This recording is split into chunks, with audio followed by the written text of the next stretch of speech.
Hello and welcome back to the 2015 Canola Junior Provincials from the Assiniboine Memorial Curling Club. Bringing you the broadcast once again is Connor Niggevin and myself, Scott Peterson. Very nice to have all of you back who watched our game at 12:15, and welcome to the new people who were not here at 4. So we started off the week with about 16 teams from the junior men's and women's, and now we're down to just the 2 on each side. Shannon Burchard has qualified through the 1-1 game, and they're from the St. Vital Curling Club, and they will be playing Beth Peterson, who qualified through the 2-2 game, the semifinal, which was at 12:15. And now we are moving on to our feature game, which is between Braden Calvert and Matt Dunstone. So here's the teams coming up. We're just going to introduce them quickly. So we have the reigning junior champion, Team Braden Calvert from the Deer Lodge Curling Club. Skip Braden Calvert, third Kyle Kurz, second Lucas Vandenbosch, and lead Brendan Wilson. The 2 years ago, the Canadian junior champion, Skip Matt Dunstone, third Colton Lott, second Kyle During, and lead Rob Gordon. So by virtue of the winner of the 1-1 game, Matt Dunstone will start off with the hammer. So Braden Calvert and his team from the Deer Lodge will be up first. Yeah, we have a real good heavyweight match here as two really good nationally skilled teams. So we got a really good game coming up here. As well as on sheet 4, which we will be updating you with as we go through the day, evening, afternoon, whatever.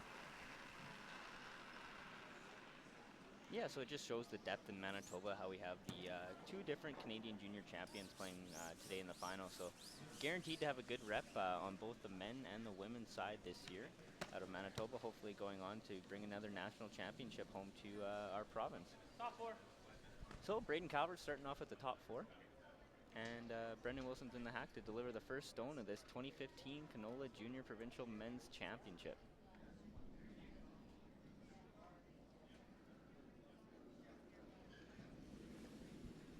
Yeah, and that's a really good point. I think both of these teams, when they went to the Nationals, ended up winning and going on to top 4 finishes at the World's Juniors. So both really strong teams. This is going to be a great game. Yeah, and Matt Dunstone has kind of revamped his team since he won the Nationals. He's with the addition of Kyle During and Rob Gordon. And looks like we're going to kind of have an open end to start off with Brendan Wilson making his first one real good. Rob Gordon's going to get in the hack and throw the hit. Yeah, both of these teams are really strong hitters, so I would assume we're going to see a lot of good hitting and a lot of probably some open ends. But once things get junked up, we'll see a lot of run backs and stuff like that. They love to hit.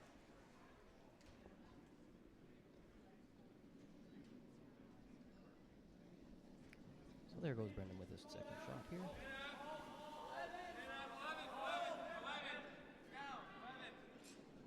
And on the Braden Calvert team, we got a mix of some flat flips and one tucker, whereas the Matt Dunstone team, we got a whole lineup of tuck deliveries. And as a skip, would that be a preferable thing, or does it really matter too much? I think some people will say that it's easier to read when everybody throws the same delivery, but for the most part, Braden Calvert and his team, they've played enough games together that I'm sure Braden knows Brendan's tuck delivery pretty in and out, no problem. So Rob Gordon with 2 good throws, Brendan Wilson with 2 good throws, and we're on to the seconds rocks. Yeah, this one's starting off fairly clean. It'll be up and down end for the most part, I'm sure. Unlike our girls' game earlier today at 12:15, where we saw a little bit of a run in the right side of the ice, sheet F this week has been very consistent both ways, so we'll be able to see some throw on both the intern and the outturn today.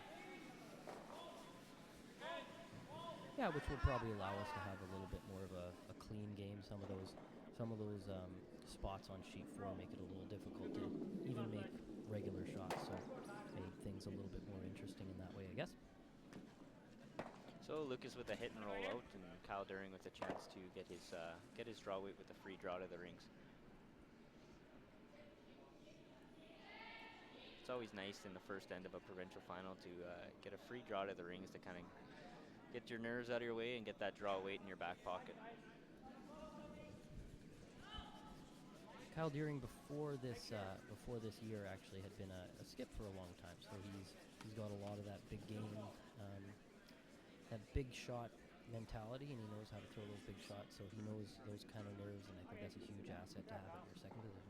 Yeah, and I curled third for Kyle for a season, and he's one of those guys that's just so calm on the ice and has such a good. He's so calm and has such a good time, but he loves to win so much that he just brings so much intensity, and he's just such a fun guy to curl with. So he'll be very excited to be playing in this game.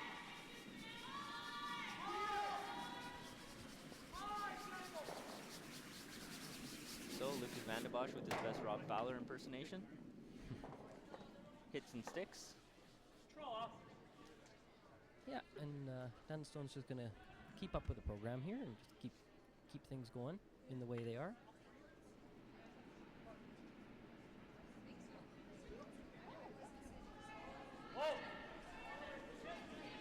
Both these teams this week finished first in their pool. Dunstone with a 6-1 record, and Braden Calvert with a 7-0 record. Both teams have just been playing basically on fire all week. Both teams. Matt Dunstone did get ahead of Braden Calvert this morning in a very, very close game that went down to last rock draw by Matt. So we're looking forward to a nice close final today. Kyle Kurz with his first stone of the first end of the Canola Junior Provincial Men's Championship. I'm always amazed when he throws at the balance he has with that broom. He doesn't really use it much for balance at all, just all on the body. Yeah, funny story about Kyle. He used to actually be a tucker when he curled Matt Dunstone a long time ago. And he tried to pull the Jeff Stoughton spin around and blew out his knee. So Kyle actually had to revamp his delivery, much like Reed Carruthers did for the Jeff Stoughton team. And he's kind of gone back and forth with using a crutch and not using it. And he, last year, he went to holding the broom out by his side, and obviously it worked for him, winning the national championship. So he's back throwing it how nice and stable, and he's really likes his delivery right now. Yeah, I mean, if you don't broke, don't fix it, right? Absolutely.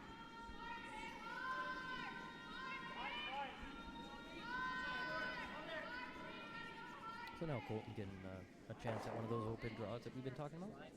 Yeah, and again, it's important in the first end of a game when you get a hit and roll out to really buckle down and find that draw weight in the first end, because you're going to need it throughout the game.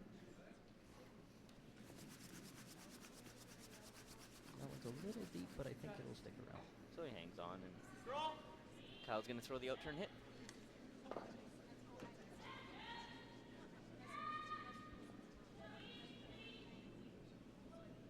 See Braden Calvert there sporting the Manitoba Canola Growers mitts. Those are a popular commodity out here at the Manitoba Junior Provincials. Canola Growers has been a great sponsor, and they give those black mitts with the yellow emblem on them to all the competitors. I know I still have 2 pairs that I won when I was in juniors a few years ago. Let's not say too many, but yeah, certainly have a couple of those from my junior days still. So Kyle Kurz with a good hit and stick, and Colton Mott with an out-turn hit coming up.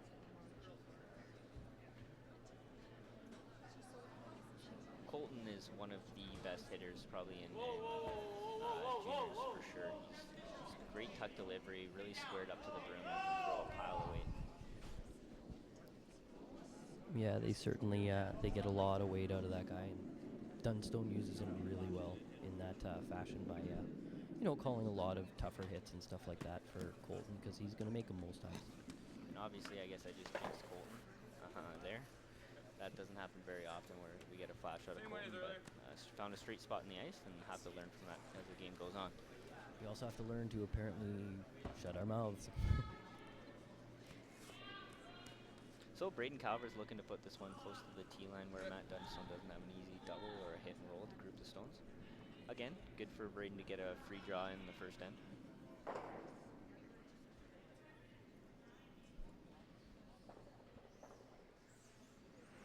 Braden's probably one of the guys that I would say in juniors right now has just unbelievable draw weight. When he gets his draw weight in his back pocket, he doesn't seem to lose it, and he's had it all week so far. Yeah, there certainly seems to be a bit of the strengths of the two skips that we have going on here are maybe a little bit different. Matt loves the full skips, loves big weight and stuff like that. Brady just plays such a nice, soft racing, and he plays really well. Not that he can't make those big shots when he needs to, but he has that really nice straight draw weight. So it'll be interesting to see how that plays out. So we see Matt lining up looks about, well, he was lining up a double there for a little while, but it looks just a little bit too thin, so. He's playing the hit and roll, I think. Yeah, and again, I think possibly trying to group those stones a little bit better. So here's Matt Dunstone getting ready to throw his first rock. Matt and his team has had a very successful season. Doing very well on the men's circuit, as well as he will be representing University of Manitoba in Spain at the 2015 Universiade. Ole.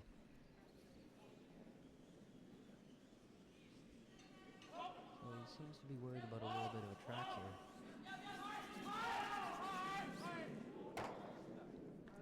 They tried to call an audible late, but so it kind of caught in between the two shots. Braden's gonna draw and try to force Matt Dunstone, which is really a dream start for the Talbot team. Yeah, that was definitely their goal from the start of the end, is to get that force, and then they can turn their two around on and start that trend. So you'll see Braden kind of take a different path here. They did throw this and draw the button. Each team gets a 7-minute practice. So Braden will be familiar with this, and the sweepers will know the speed here. So looking to put it on the top of the 4. Yeah, and again, is he maybe throwing this way just to get a better feel of it, or just to look at it again or something? I think maybe they found a tricky spot in the ice where maybe they're thinking Matt might be able to jam this one.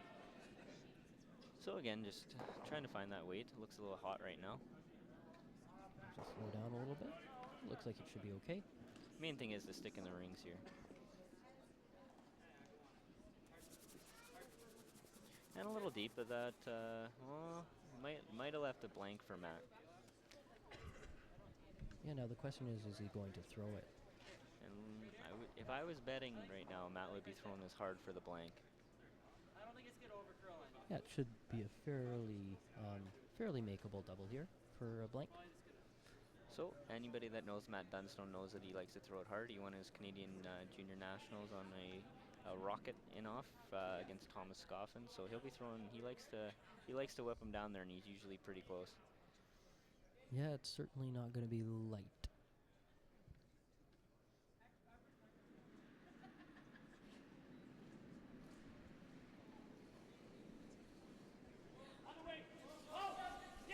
Close.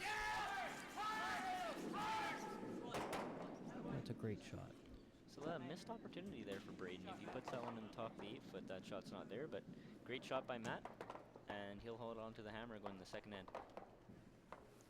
Yeah, a nice escape shot for Matt there. He gets out of that end with no fuss, no muss. So there's our replay of the double takeout and the rollout. Like we said, he likes to throw it hard, and he makes those a lot. Yeah, expect a few more of those for the game, I think.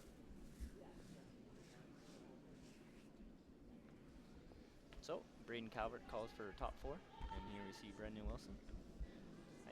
Interesting enough, he used to be my lead back when I was 13 and I was skipping. So many years ago. Back when I was a good curler, Brendan Wilson was my lead.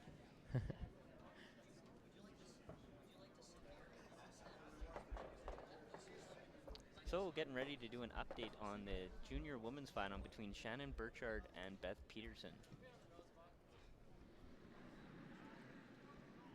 So on the last end, as you can see, a blank has been put up.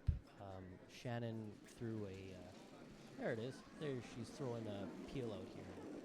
Makes it nice and clean and keeps that blank end in play. So it was a great shot to make her blank, and we're going to keep going with that on the women's game, and we'll come back to that later. So a little bit of surprise here on the men's that A little bit of surprise here on the men's that Matt's hitting the rock in the forefoot, but again, junior provincial final. He's feeling like if he can hold on to the hammer for as long as possible, that increases his chances of winning. Yeah, and I think a certain part of it too is, getting used to the stage and the cameras and everything. And Dunstone hasn't had that stuff on him yet today, so just getting used to that and maybe taking it a little slow to start. Yeah, and unlike a lot of junior teams, these two teams will have had TV coverage, which is pretty rare for juniors. So they, both of these guys have been on TV before, which eliminates the nerves that you get the first time you're on the big lights. So every time you're on TV, it's a little bit different. But these guys have, for junior team, these guys have both been on TV, so it makes it easier for these guys coming into the final here. Yeah, it's certainly nothing new, I guess, right? And good shots by the leads. Yeah, strangely enough, the only person on this men's sheet that has not won a bison yet is the lead on Dunstone's team, Robert Gordon. He's in his first, he's having his first shot at it here, so keep an eye on that. Funny thing about Rob Gordon is he only really started curling about 4 or 5 years ago. He was a hockey player for the longest time, and as you can tell, he's kind of small, and that didn't work out, and he picked up curling, and he's just one of those guys that you love to hate because he's good at everything. So he's picked it up pretty fast, and a couple years later, he's in the provincial final. Yeah, we have a couple of interesting leads here. Brendan Wilson last year was his first year with this Calvert team, but he didn't start the year with them, and sort of came in about 2-3 weeks before provincials and joined the team, and lo and behold, they won it all. So for Brendan, it was pretty easy last year, and I think this year he's on the team full time, and he's really enjoying that and playing really well, as you can see. Yeah, I always joke with Brendan that he had the best 21 games of anybody could ever have last year. Yeah, not too bad. Yeah.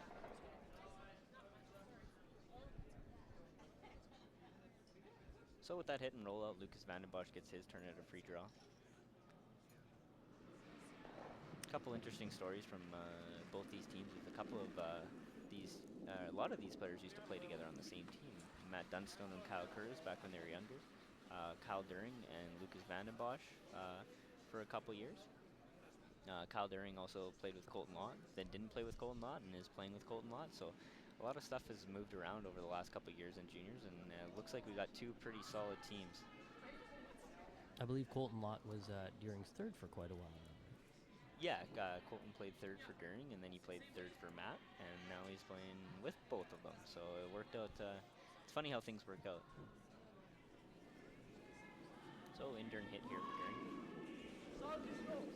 Yeah, like we said, it seems actually both sheets are fairly content with keeping things simple and throwing these first few ends up and down and getting a feel for the game, getting a feel for the big lights.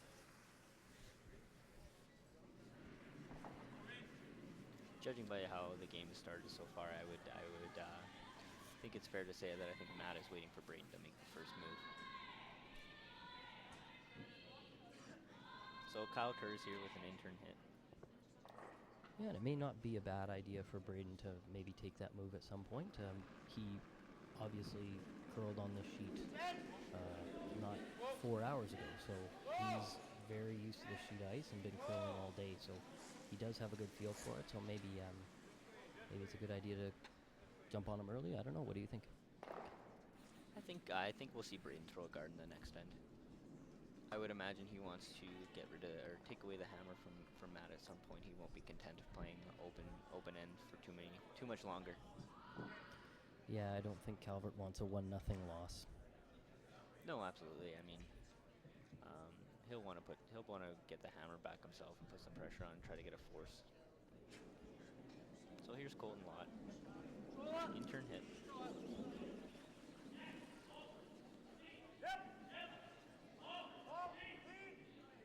So Kyle During actually sweeps not too bad for a lifetime skip. I was pretty impressed. Yeah, sometimes you're forced to do something you don't want to, and that's what poor Kyle's doing. He's not exactly an E.J. Harnden type build out there, but he's got great cardio, I'm told. That's what he tells me, great cardio. I'm sure that's true.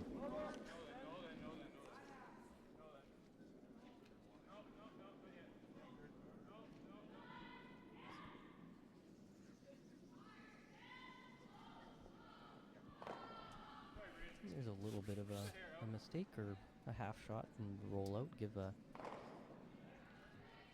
Colton a shot at the empty house. So you see Matt kind of moving around the broom, as we saw earlier in our game.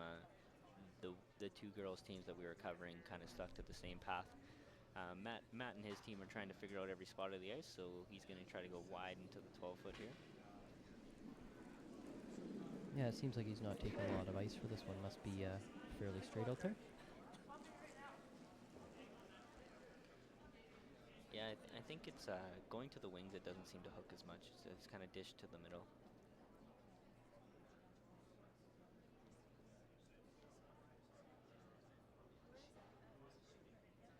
So, good shot by Colton there.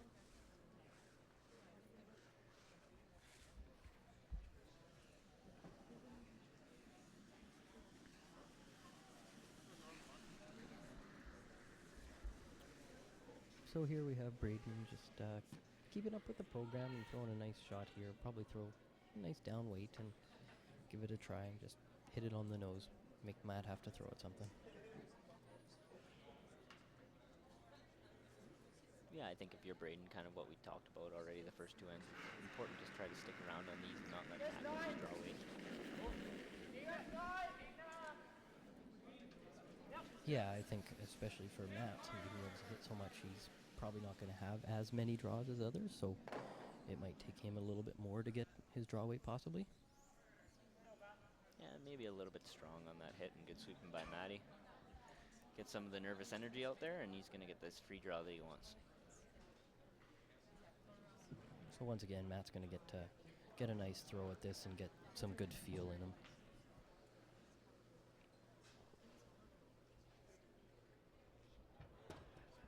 You're going to see really great sweeping from both front ends, actually. These are pretty powerful sweepers, even though some of them are slightly small, but really good sweepers, really good positioning and speed on their brooms. And see Matt's colorful shoes there. He brought those out the first year that he won Manitoba Junior Provincials, so I think those shoes will be sticking around for a couple years. Oh, they are beauties.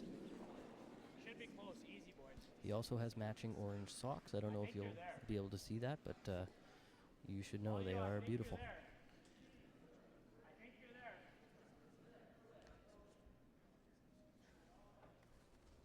So actually, both these teams have qualified for the 2015 Men's Provincials as well at the Keystone Center, which is quite the accomplishment for a couple of junior teams. Matt qualified last year, winning a Bert Fonsfield, and Braden Calvert and his team qualified 2 weeks ago at the Winnipeg Regionals. So it's going to be awesome to see both these teams are going to get a chance at some arena ice, regardless on who wins this game. Yeah, and that's, I mean, for sure you know this, but could you just explain what the difference between an arena ice and club ice is? Yeah, absolutely. For those who have not played on arena ice, the surface is a lot more solid and the pebble's a lot crisper. So you see a lot more consistent curl, basically everywhere you throw in, and you'll get a lot of curl, and the ice conditions are really fast, and it feels like it's really hot in the arena when you're sweeping, and instead of being freezing all the time, you're sweating. So it's a little bit of a different atmosphere out there. Yeah, that's why you see, I guess, when you're watching it on TV, not many of them wear their jackets, eh? Yeah, absolutely. It's pretty hot. So Matt with an out turn, throwing it pretty hard. And he likes it. So after two blank ends on the board, Matt Dunstone retains hammer.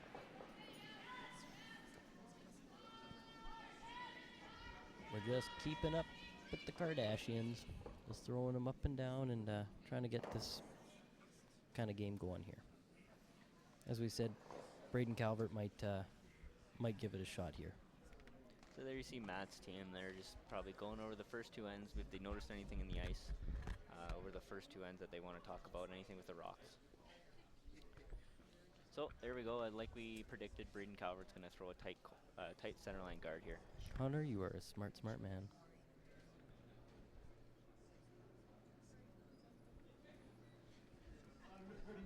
So important for Braden that Brendan puts us as a center line guard. You see a lot of teams, they accidentally slip this one in, and then the frustration starts to build that they're wasting another end. And against a team like Matt, who can hit so well, you don't want to be wasting too many ends. But Brendan's weight looks perfect, and it looks like we're going to have game on here.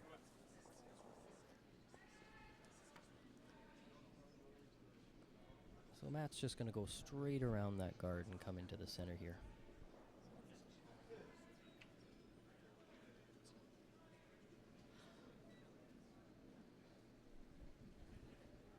Make it nice. Top four, So line Rob good. Gordon's looking to put this one in the top of the floor, the top of the 8th. Doesn't want to slide any deeper than full 4, otherwise Braden will be able to freeze and kind of put the pressure on him. So it's important for the lead to kind of put this on the top of the 4-foot, top of the 8-foot spot. They like the weight so far. Might be a little heavy. That's beach ball. And great shot by That Rob looks Gordon. perfect.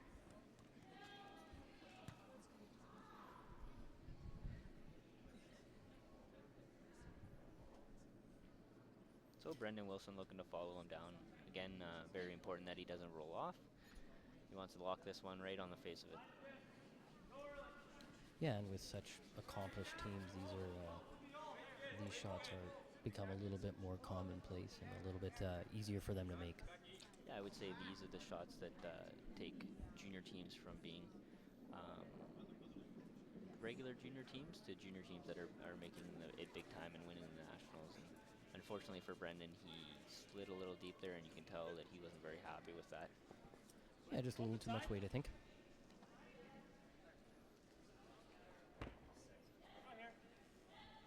So now Matt's going to get his 2 set up here and try and go out wide. Yeah, so the goal here is just not to leave a hit and roll double. So throwing it T-line and letting the sweepers do the work. Yeah, Robert got his weight so far, so hoping to get that right in line with his first shot.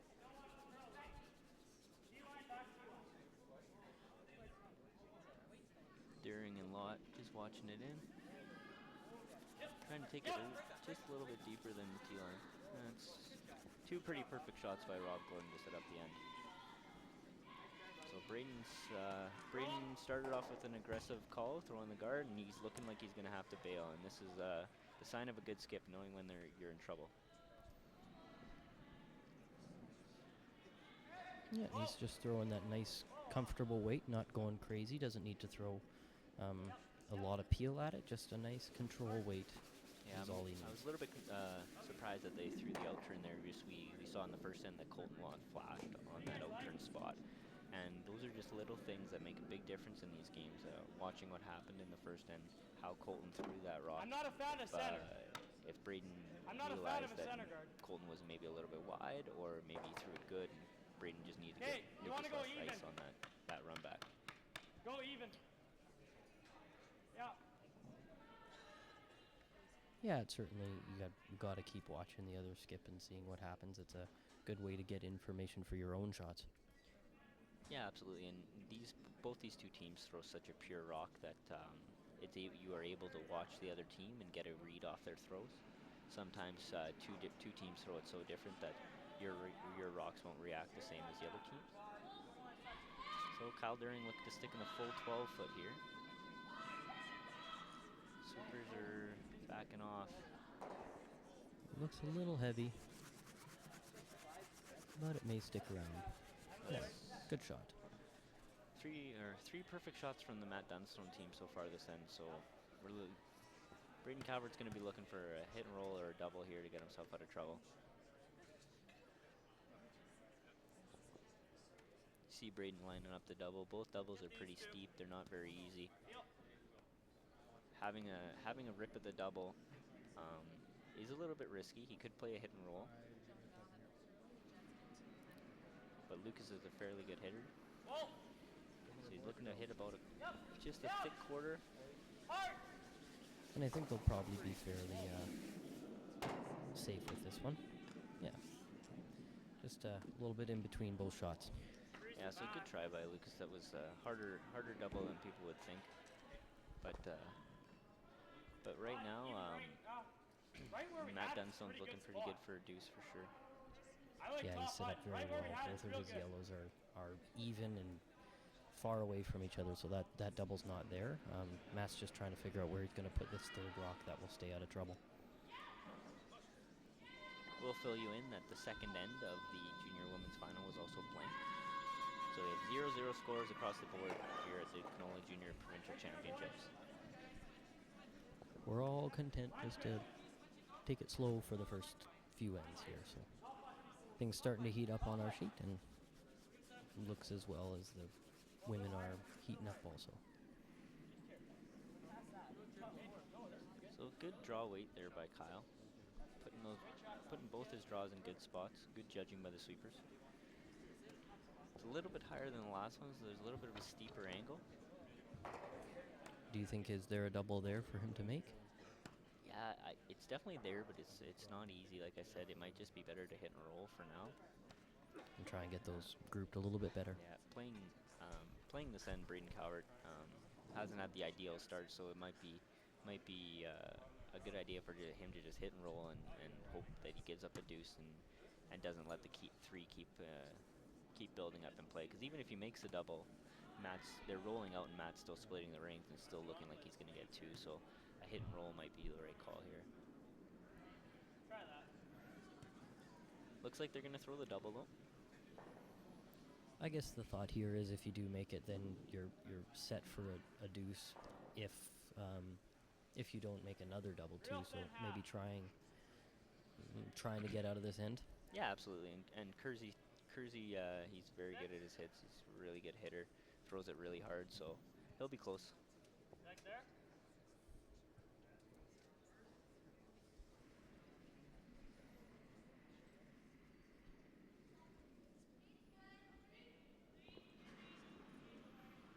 Yeah, that's a good amount of weight for sure. Bringing the heat. That's curling. Might have curled a little too much there. Yeah, so just an overcurl. That's kind of what we talked about is risk versus reward there. It's a pretty tough double that they took on there. Yeah, and it's giving Matt a chance to throw the same shot many times, which with this caliber of team, they just won't miss Not end of the those. world. Just gives him an easier double.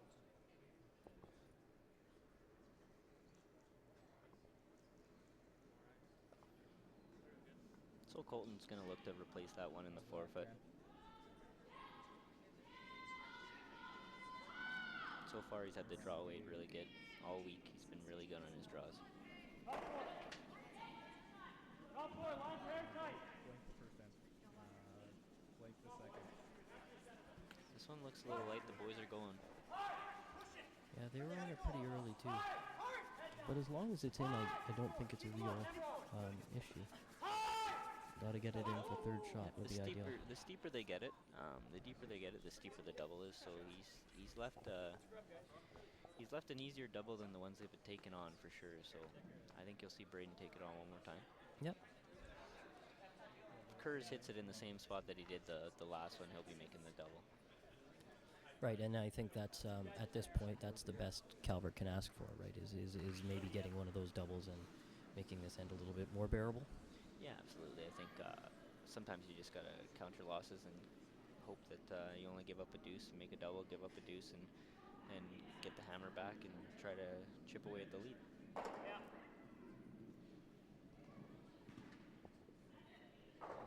So Kurz will be bringing the heat again here. Throwing that nice weight, hoping it's not going to overcurl again. Before tear down, I like it. Yep. There's that weight. Still curling quite a bit. Jeez, and he just That's missed. too much. Very close. Looked like he just went over the top on his release there a little bit and got that Just one a moving. sliver deeper. So, Sliver deeper, a very sliver close closer to try. center. so same shot A for little bit Matt more Dunster. center, yeah. Yeah, they'll probably want to get it a little deeper, maybe. Yeah, I think a little closer to the center line, maybe a foot or two more away out of Colton's hand so they don't have to sweep it the whole way, and they'll be looking pretty good for a three.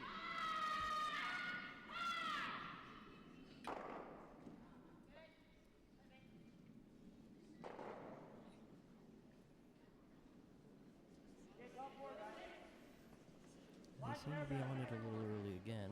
There they go. Still tight line. tight line. Roll the curling. Right here. Roll the back. See Matt tapping the top of the forefoot. That's what he wants it to stop. And higher is better than deeper in this case. Yeah, and that's going to about where he wants it. Maybe It's a pretty perfect spot for Colton Lott. for sure. So far, 6 perfect shots from the Dunstone team this end. They haven't missed one yet. Feel. Yeah, Braden's gonna try his best Little, to get this. yeah, right there.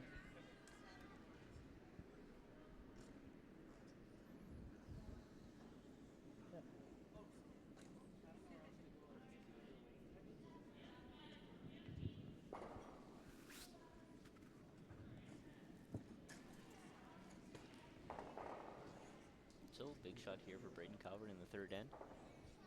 Looking to make a double. Yep. Once again, really nice weight here. Really curling for him. As it just goes over top the yellow. You just keep going same spot, eh? They unfortunately missed that in the same spot 3 times in a row, so In the same fashion too. It's a tough shot. And we can obviously see that as it's been the same result. Hate giving more ice on when you're throwing a peel. yeah, and to Braden's comment there, it is curling so much that it's hard on the eyes to give more than 6 inches. A lot of the places you'll play all year, you barely have to give any ice for the weight these guys can throw, and it just seems to be hooking no matter what kind of weight you're throwing here out on this sheet. So in Braden's defense, to throw at a foot of ice for a peel is not easy. And would one way to battle that maybe be take the other turn, or is it? Yeah, maybe we did see that straight spot on the other turn. I think what these guys just need to realize is They're all there. they're very good at reading ice. They just It's need all to there. trust themselves and trust No- that no they easy trust double, that guys. where they're putting the ice is No, the let right it hook. No. Where's weight? Just top button. So you can No see double. Yep. Yep. Hard, Rob. That's got a very specific spot in mind, and that should be pretty good. Yeah, so he might have given them a little bit of an out with the double, but the boys swept it pretty good, and it's pretty flat. So Braden will have to throw this one very hard and hit a good half of that rock. But regardless, Matt will have a shot for 2. I think the only way you make it is with a straight turn. Yeah, and you saw how he changed his mind, right? He wanted a top button, but if it was a little heavier, wanted to go all the way back, make sure they didn't have an easier double at that. Maybe not quite as deep as they needed it. So we'll listen in to Braden and Kyle talking about the angles here.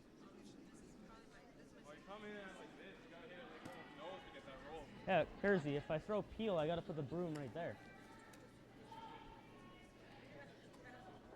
This will back up and jam. I think we gotta hit 3/4 with peel. Should catch the back of it. I'd rather do this.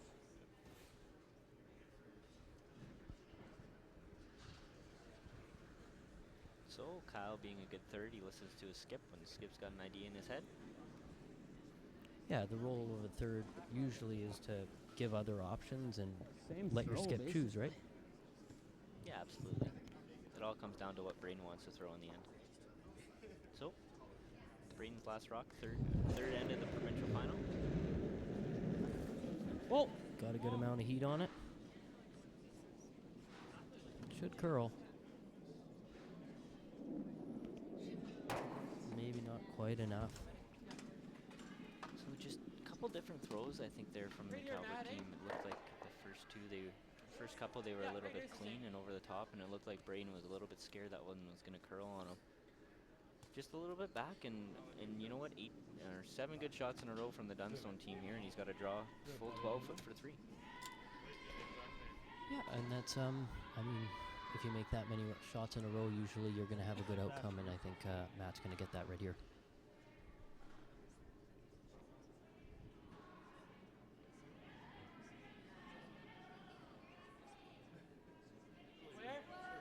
T-line. All you. Line's perfect. Can't believe we didn't make it. T-line.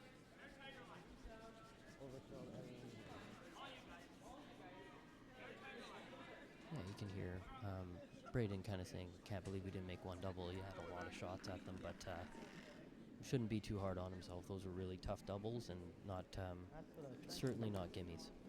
Yeah, and I just questioned that they didn't play the hit and roll. Those were all extremely tough doubles. I thought maybe a hit and roll might have grouped the stones a little bit better there, but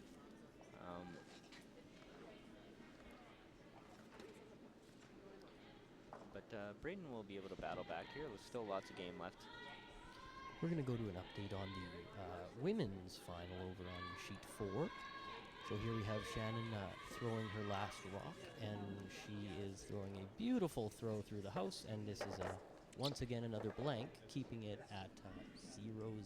So that's 0-0 in the women's final on sheet 4, and we will come back to that when we have something else to tell you. They give you 4 out of 4 for that throw. Oh yeah, that's unbelievable. Oh, it's a tough one, you know. Gotta throw the right weight. So here we go. Rob Gordon trying to go top 4 here. Yeah, I think Dunstone for sure is happy with that 3, and maybe we'll want to get back to that open game and keeping it pretty tight to the vest. Yeah, earlier today in the 1-1 game, Matt Dunstone had a 3-point lead, and Braden Calvert was able to 2-on-2 and get himself into a last rock game. So he'll be looking to do the same thing here, and against these Dunstone boys, they like to throw it hard. It'll be hard, but Braden and his team are very good at setting up angles. Yeah, and they're now going to get to play that little bit of a more junky game and use some of their skills at coming around and throwing those weight shots. So Brendan Wilson a little snug of the broom there, and it seems to be Good weight. warping over, but it's a good shot, good corner guard.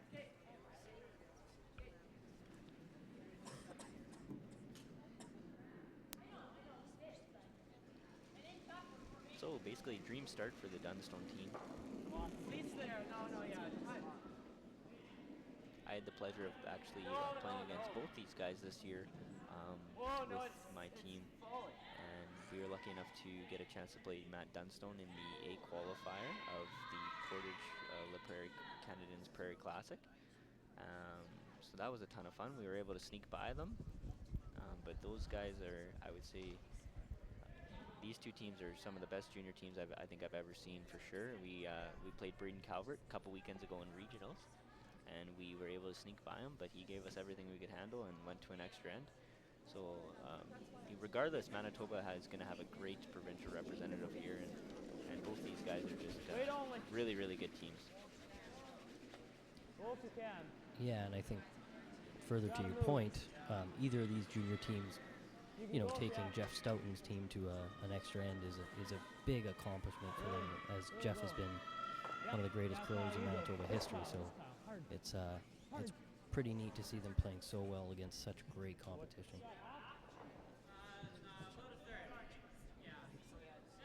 So here we go.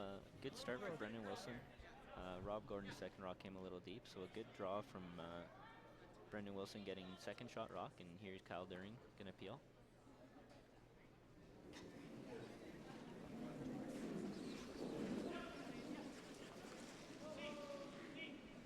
Good throw by Kyle there. Is that a little early to peel the guard, or do you think that's probably the right call there? I think with the 3-point lead, they're going to replace the guard and peel the guard a couple times, and I don't think Matt's in any rush to make a move. I have seen him a couple times this week with Colton Lotz, third rocks, throw the peel run back, just because Colton can throw it so hard. So I think Matt's just going to be patient, and hopefully Lucas slides his guard a little bit tight, and they can run one back. Wait for an opening. Yeah, and if Braden places his guards perfect, if they make 8 shots, then you should have an opportunity at a deuce. Yeah, which is all Calvert's going for here. You don't need to go insane. You just need your 2. There's lots of time left, right? Yeah, absolutely, and that, like Matt Dunstone, he doesn't need to take any risk right now. He knows that he's got the lead, and he doesn't need any unforced errors from his team.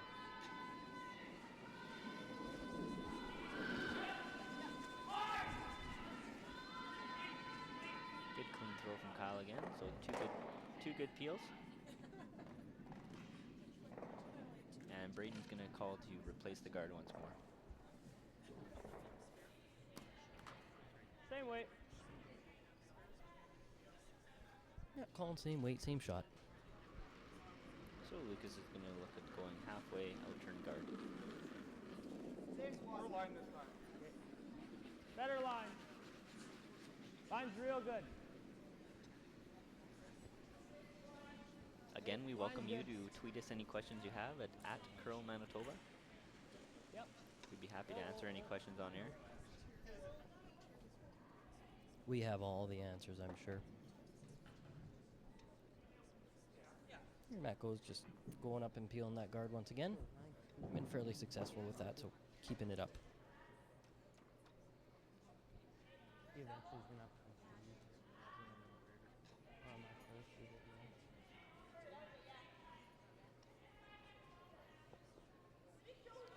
So you heard Calvert there just talking about that, the idea of when they're going to go and when they're going to make a play on that shot in the house there. So it's a really good conversation to be having with your third. Yeah, and I think a good thing that other teams can learn from these 2 top junior teams is they're always thinking 4 or 5 shots ahead. Both of the skips have just great minds, and they're always thinking about a couple shots ahead, so when they know they can make their decisions quick, and they know what they need to be doing.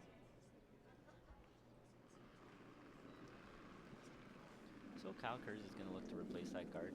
Very important that he covers it enough that Colton Watt will not be allowed or able to hit the second shot rock. Over and off. So Over and off. A little snug out of his hand. And with the way that curls, it's a little dangerous if it's curling a little bit. Okay. So you hear Braden say he just pointed it a little bit, so he just softed that release a little bit, and here's Matt Dunstone's opportunity without taking too much risk to get rid of that second shot rock stone. Yeah, and I think that's probably that's what Matt was hoping for at some point, an over curl or some way to get at that red rock a little easier. So it looks like a board waiter here from Colton Lott. Pro side miss would be peeling the corner guard. About control weight here.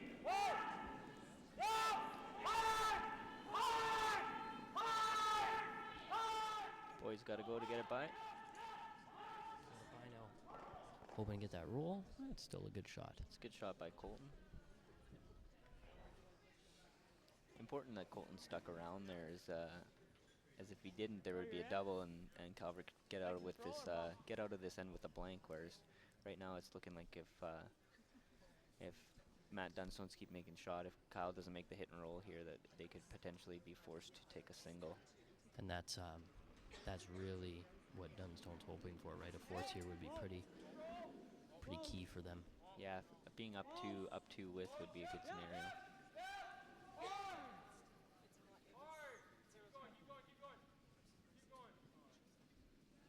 Braden thinks that one might have grabbed something. Tough break. So Kick halfway down. Yeah. So tough break for the Braden Calvert team there. And that's tough. That's something you never want to see. A pick shot, sort of dictating what's going to happen in an end. That's tough to swallow for anybody, and you don't like to see that on either team.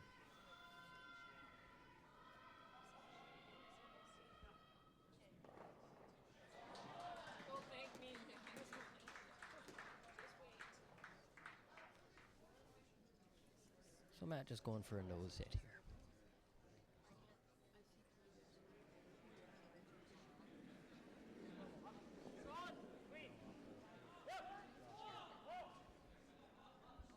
So throwing this one fairly hard. I'm kind of surprised about this. Yeah, it certainly seemed to be more weight than needed. We're just going to go to an update on the girls' game. There's a big shot just made by the Shannon Burchard squad here. So we're going to have a look at this. So she's throwing an outturn half rock double. Beth Peterson had the same chance to make the double and nosed it. So Shannon Burchard with the chance, and she nails it. Makes it really beautiful. It's a really nice shot. So there's still 2 rocks to come in that end. So, like I said before, Matt Dunstone didn't stick around, so Braden Calvert's got a chance at maybe a hit and roll here. If he overcurls, he'll get a double. And either option is okay.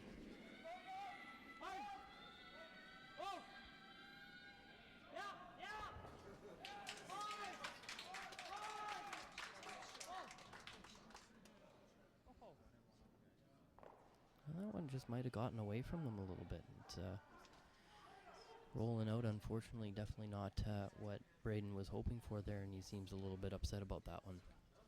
Yeah, not ideal. He would have liked to at least stick to make Matt have to hit, but Yeah, so. I mean, I'm a quarter of an inch from making it. just overswept it just by that little bit. You heard Braden say a quarter of an inch away from making it perfect, and sometimes you down 3-0, he has to go pretty aggressive for those rolls and really try to make that shot. So he wasn't far off from making that. So Yeah. Matt's gonna draw to the wing, and like we said, he'll get the force that he wanted. Yeah, sort of a dream scenario here for Matt Dunstone. Things going his way so far. You rolled a little steeper than I thought. Right? Isn't that almost from the surface?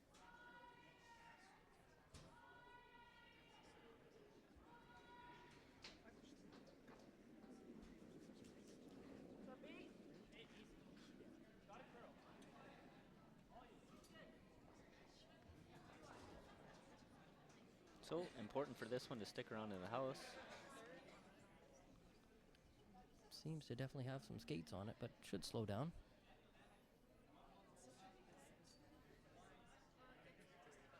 And good enough, so Braden Calvert's going to have to draw for his one. Yeah, definitely not the result Braden was looking for, but a fairly simple shot for your one. Get out of the end and move along.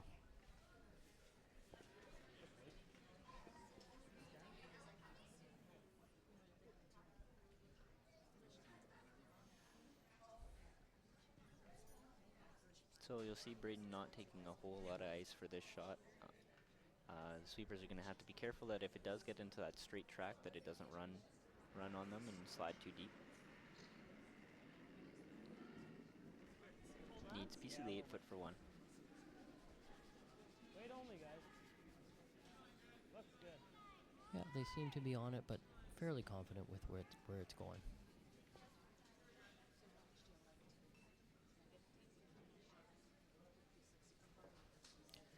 Yeah, and they sweep it nicely in there. Good draw from the reigning junior champ, and we have a 3-1 game. Yeah, certainly not the start that Braden was looking for, but still lots of time, and for sure you get your force in your two and keep that trend going, and good things happen. We're going to go to another update here, and this is Shannon's last shot. We showed you her shot before, and Beth made a nice double to give Shannon an open shot for two, which Shannon will be happy with, and conversely, Beth will also be happy with, considering what they were looking at. So this is Shannon's last shot. They got Boisvert to come out and give it a little extra help, but it wasn't really needed. It was a great shot, and they did a very good shot. So there's your two. That game is opened up a little bit. We had our first on-air Twitter question from today. Jason Gunlickson asking, does Colton Lott have the prettiest slide in junior curling? And I think that one's debatable. He's a pretty guy, but I don't know if he's got the prettiest slide. I'd have to say Kyle Kurz. He's got a nice slide. Who else is there? There's a lot of nice slides out there. A lot of nice slides out there. I'm as a flat footer, I'm pretty partial to Braden Calvert's slide. He's got a nice one. Braden Calvert, yeah, he's got a great slide. I think that one's too tough to call. We'll give Colton Lott the prettiest tuck delivery, and the prettiest flat foot delivery is a tough one. Yeah, that's tough. Yeah, Kyle's is unorthodox, I'd say. I'll give it to Kyle. But Give it to Kyle. You know what? He's been working hard at his slide. We'll give it to Kyle. All right, I like it. Hard! Bounce off. Hard! So a little bit of a mistake here from Rob Gordon.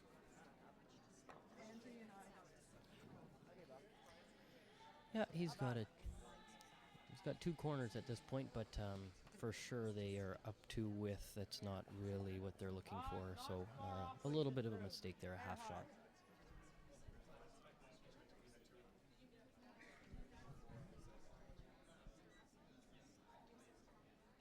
So Brendan Wilson looking to go higher than the two guards that were already there. Just over.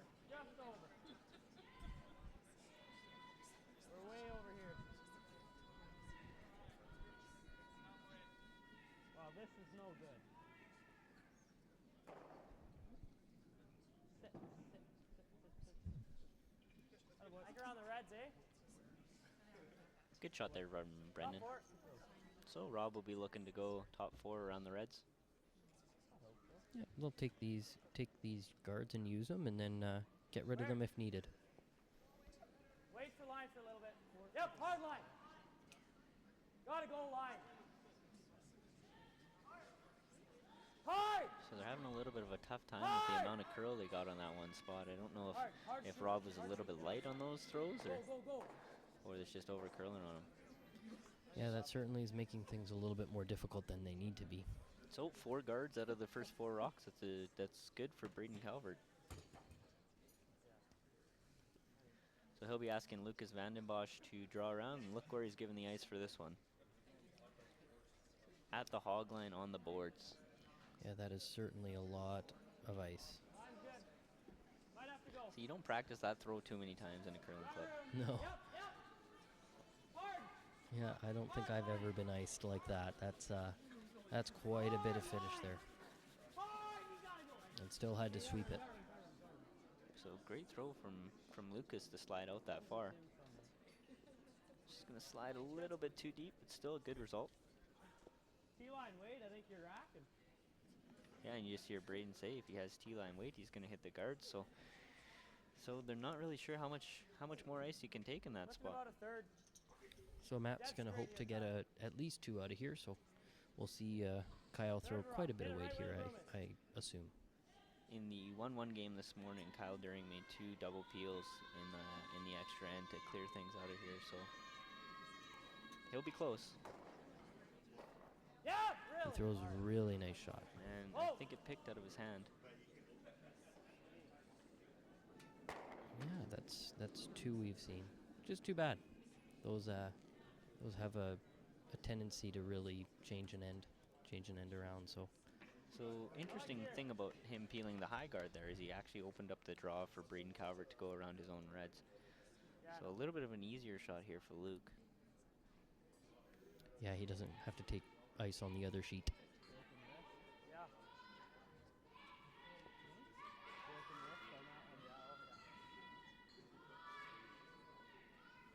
Yep, go early. Hard to get by. Boys think it's a little light out of his hand, which is This looks real short. Where are you? not the best. Braden thinks it's a little bit short. Hard. So opportunity missed for the Calvert team after getting a miss from the Dunstone team. Yeah, and in these really top squads, you really got to take advantage of those chances when you get them. Yeah, especially Or this and get all 3. these two teams. When you get an opportunity, when you get a miss, they definitely need to buckle down and make sure they make their next one. So good call here from Matt. He was looking at going at the wide ones there for a little bit, but I think this is a smart call. You get the back one. So you hear him trying to You're about a third. hitting a third, trying to kick the yellow out of play and spin back into the rings. That nice peel weight. Hard! Hard! Hard! Just hits it a little too thick. Sits right there. Certainly not doing themselves any favors. So not completely out of the woods for Dunstone there. They're in a little bit of trouble here if Kurz makes a good draw.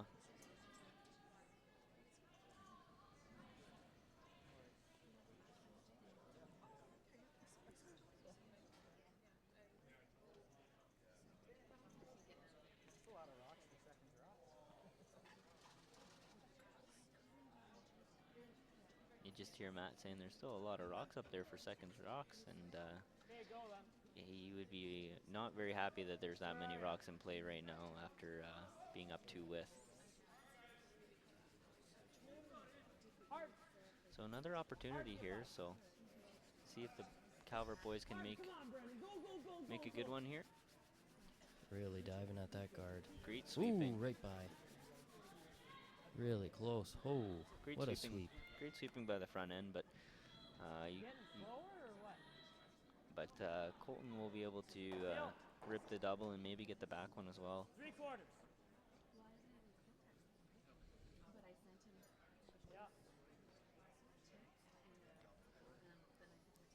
So there'll be some smoke on this one. Here goes the prettiest slide in juniors. Yep. Hard. Hard. They're on that one right away. Hard shooter, Bob. So not exactly not the perfect result for Matt, but it's better than it was. Might give Kyle a little more room to come around that guard there. Yep, and you gotta think that Kyle's gonna be close on this after throwing it the first time. Right. And there's that shot again, throwing lots of weight. About 4 times the weight I could ever throw. Interesting enough, when Matt Dunstone's in Spain, the other 3 members of the team will be competing at the Safeway Championship. So Matt will not be on that team. They recruited Jason Gunlickson to skip them. So there'll be, and if anybody knows Jason, he likes to throw it hard too. So there'll be some smoke on those rocks at the 2015 Safeway Championship coming from Team Dunstone / Gunlickson. Once again, just missing that curl a little bit. I think it's time to come around some. They're having a little bit of trouble here. And as you hear, Matt making the decision. Yeah, and you got to think that the Calvert team won't be very happy with how this end has gone. They got some uncharacteristic misses from the Dunstone team, and they weren't able to take advantage of it. And you don't know how many misses you're going to get, so when you get them, you got to really buckle down and make sure you're putting your rocks in good spots. For sure. A little bit of a sloppy end. Way more sloppier end than we're used to from these 2 teams. Gotta be there. Line's really good. Line's really good. Switch. Those 2 are really working at it. Line's really good. Hard. All you got. It's really going hard, Kyle. All you got. Hard. Come on. Push it. Go. Really hard, bearing hard, down on this hard, one. Hard. Good sweeping by the boys there. Yeah, to get their first shot there. You really heard Matt really easing them on. Yeah, I think there's a little bit of intensity out there today on this provincial men's final. I should say so.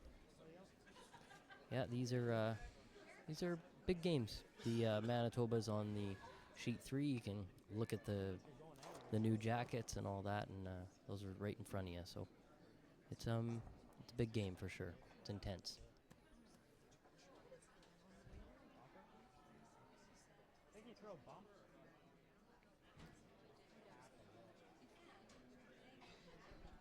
So Braden and his team just discussing if they want to try to remove that Yellowstone or not.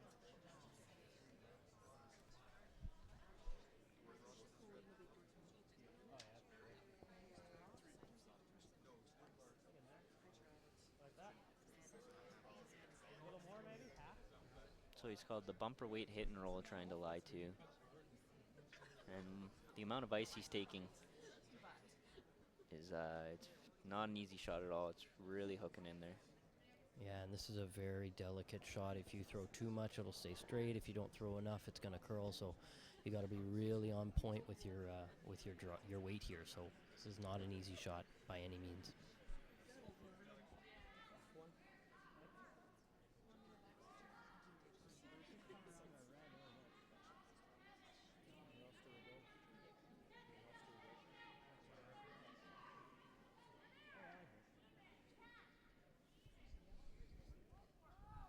That's a good conversation there between the skip and the sweepers. Lucas just bringing forward some other ideas, and eventually Braden just said he liked what he's throwing, so that's great. Trying to anticipate the curl here. It's going to be very close.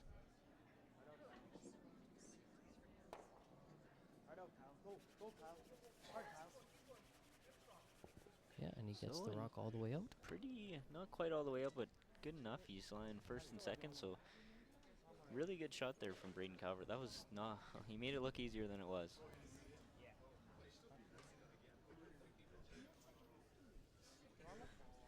Yeah, those are the shots that he really throws well. Those nice lightweight shots, and he throws them really pure and very nice. Makes a lot of those. So Matt's looking for a little bit of a hit and roll here. Trying to hope for a mistake from Braden on his last one and score a 2 or 3 under. Yeah, getting a 2 would be a big win here for Matt. So hard out of his hand, I think he was a little bit tight. Close! Whoa! Yeah! Whoa! Looking for a little finish. It's close. Yeah! Hard roll! Great That's shot pretty there by good. Matt. Not bad at all. So Braden's going to come down and try to tap it back. I'm not sure if he wants to tap it as far as... I'm not sure if he's trying to tap it as far as he can to get maybe lie 2, but...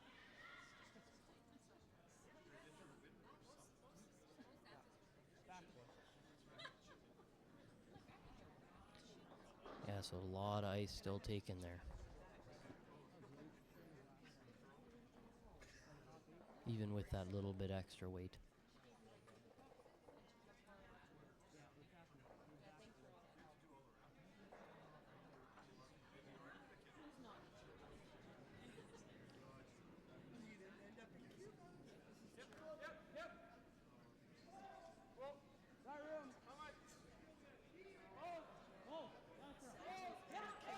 And just a reminder that we'll be having a 5th end break interview with one of the 2 skips.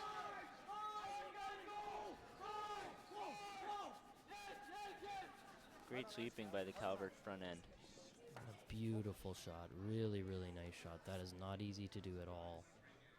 It's putting a lot of pressure on Matt here. Just make sure we get one out of it. Just make sure we get one. That's a game saver there from Braden Calvert. Just one. Absolutely.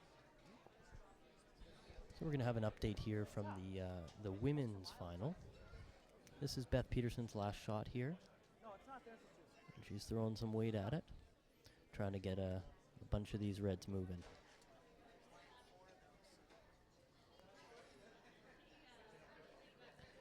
And unfortunately just overcurls a little bit and flicks that top red. So that's a steal of 2 for Shannon Burchard. So that game's at 4-0 for Shannon, and Beth's looking at a little bit of a hole to climb out of now. And that's at the 5th end break. You may as well just draw 4-foot, eh?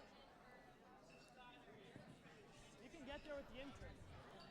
Yeah, so I think this is probably the smarter of the two You just gotta get 2 4-4, calls right? for Matt Dunstone. It would have been pretty tough for him to tap that red and get 2, so why not just draw in the straight spot for 1.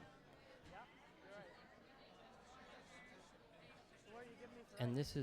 this is a good idea for Matt too. Is if you're not sure of what you're doing, go down, make sure you talk it over with your third, and really get a good idea of what you're doing. That way you can get into the hack and just throw your shot. Okay.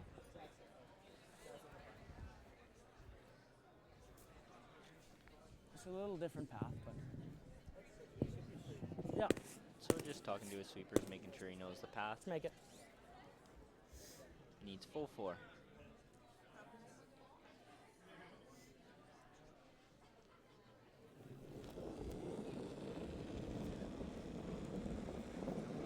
Yeah. Line's good. Line's good. Feel good about the weight? Line's good. Yep. Weight only, guys. Line's good. Weight only. Yep. Hard. Hard line. Hard. Hard. Hard. Whoa. Clean up. Whoa. It's a really nice shot by Matt. Good shot A for 1 by really Matt nice shot. Dunstone. Yeah, that wasn't that was not an easy shot coming in with that intern. So really nice shot for them. So sloppy end from both teams there in the 5th end, but it turns out that Matt Dunstone makes a draw for 1, and he leads 4-1 after 5. And coming up right away, we're going to have a short interview with the skip that's leading, Matt Dunstone. So just hang on a second and we'll have that.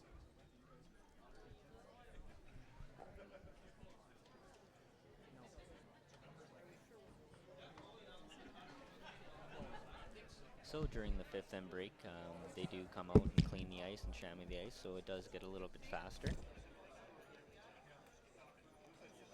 So you sometimes see that the lead's first couple rocks in the sixth end are a little bit heavy, but you notice with these two junior teams, they've been in a lot of big games where the ice gets prepared after the fifth end break, and they should be able to figure it out.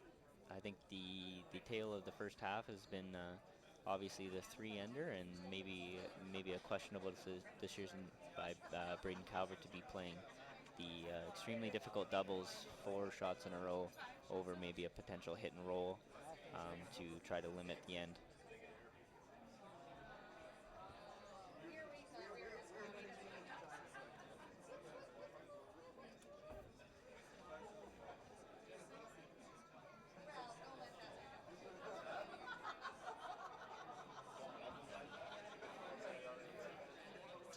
So joining me now is Matt Dunstone, up 4-1 in the Canola Junior Provincial Final. So Matt, what do you think the story of the first 5 ends has been? You know what, patience for us. We played a great third end there, made 8 straight shots, and never left them an easy double at all during that end. So, you know what, we just got to keep her going. Yeah, and what do you think you guys have been doing this week that's been working so well? You know what, we've just stayed calm and collected throughout the entire provincials, and you know what, we're not trying to force things. We're just controlling that what we can control. And what are you looking for from Braden and his team in the last 5 ends? You know what, it's going to be a tie game coming home for sure. You know what, they've been there, done that. They're going to come right back at us. They're going to play 95% the rest of the way. All right, Matt. Well, good luck in the last 5. Thanks, Connor.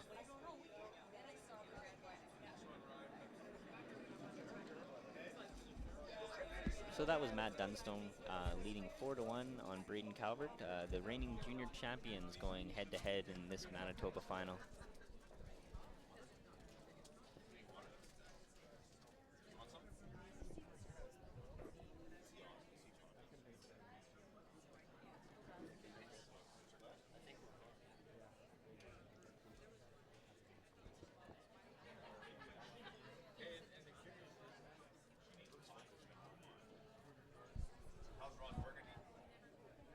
So in the fifth end break, we have Coach Calvin Eady and Coach Lynn Fallis-Kurz coming out to just chat with their guys about things they need to work on in the second half. Of course, the two teams will be talking about different things. Matt about holding on to his lead, Braden about setting rocks up and trying to battle back.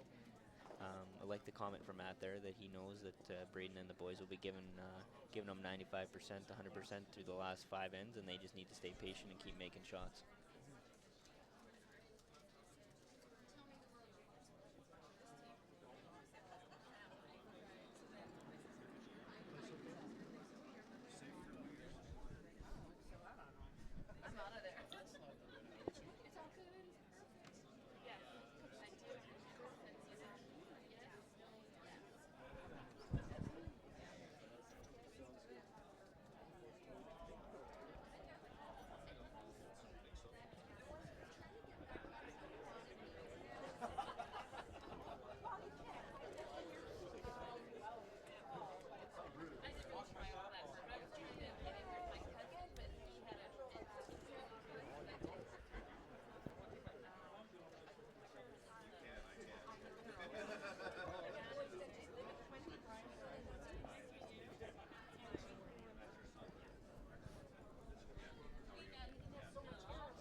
So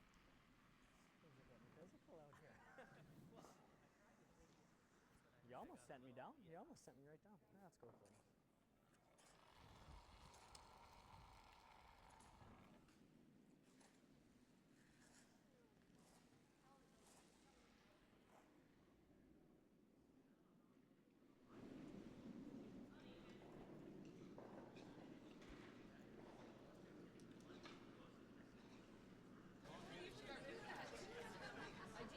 So we're back here with the men's junior final. Matt Dunstone playing the Calvert team. And we've got a real good game so far. It's 4-1 for the Dunstone squad, and I think we're going to see Braden Calvert start to really go after him. So this will be really exciting finish here.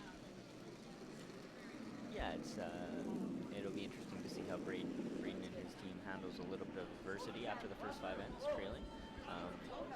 it's definitely been done before. It's a 3-point lead. If they just 2-1-2 them, they're getting back into the game. So we'll look for a lot of peeling by the Dunstone team and a lot of draws from the Calvert team.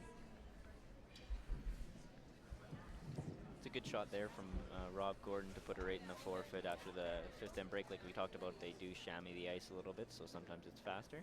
So good rock for him, putting it right on the top of the four. That makes it tough for Calvert towards the end to generate a deuce.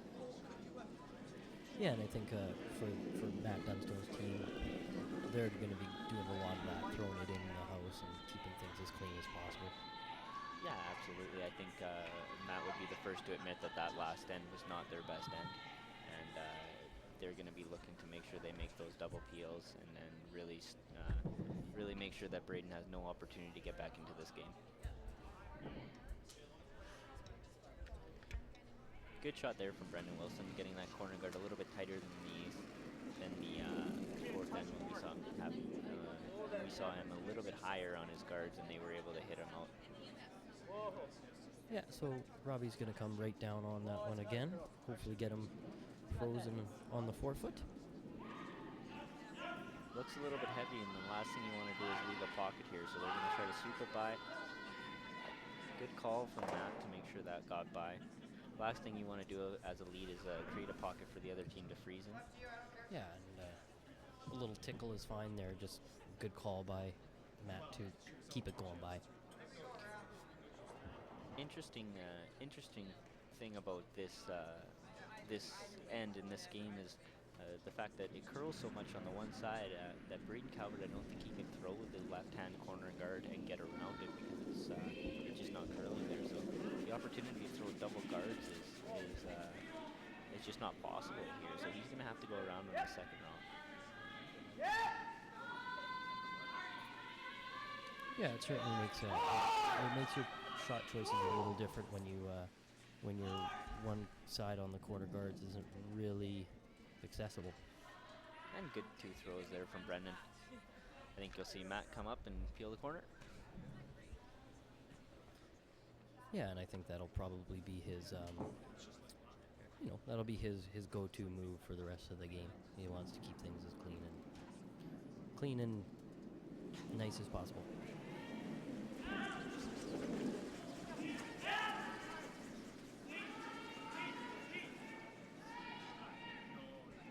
So good sweeping by the guys there to hold it. Yeah, real nice peel. Just like the fourth end, we're going to see this for a couple shots of guarding and replacing the guard. Yeah, hoping for a bit of a miss or a half shot, a nose on a peel or a flash. Those are hard to come by, but they do happen. Slow it down.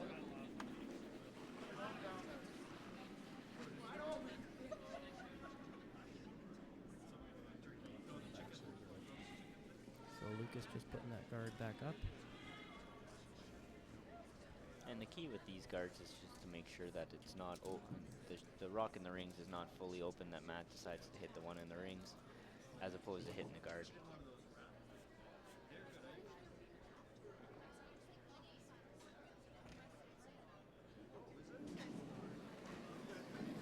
So same throw for Kyle, out-turn peel. Yeah, just cleaning it up. Good throws from Kyle. Those are nicer throws than the peels that he threw in the fifth end, so he'll be happy with that. Yeah, and those aren't as easy as they look. The out-turn peels they're not that easy. So really good throws by him.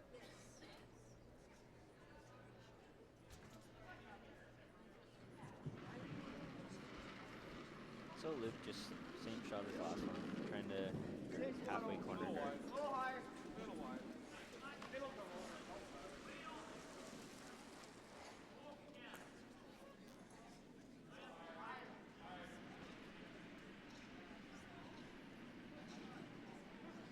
Looks really nice.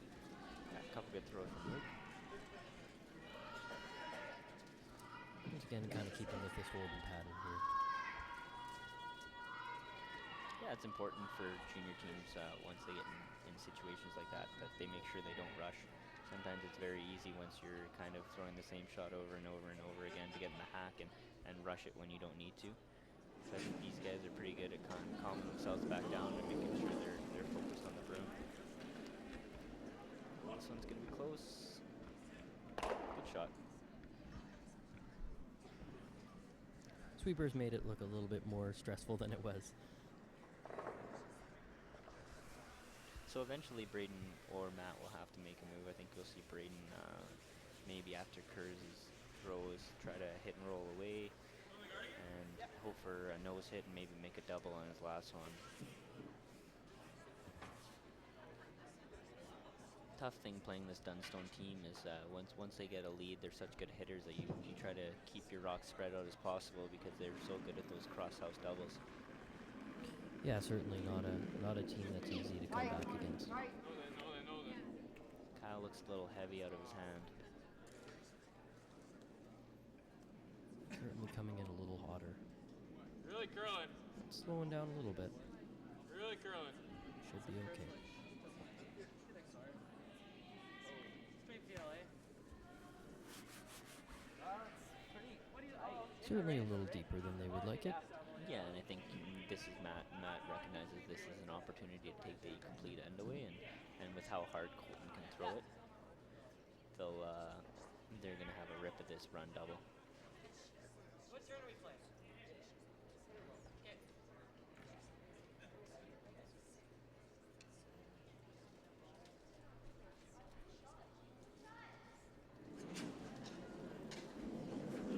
Colton throwing that with some steam behind it. Should be close. Oh, missed it Just missed it. by an inch. And that's okay. Get the red out of there. Yeah, good try by Colton on that throw. And we'll see Braden try to spread out his reds a little bit here. Very important that Kyle sticks around. So as you can see here, he's really, really close on that one. Just missed by a little bit. So a lot of weight and really close to making that shot. So really good try.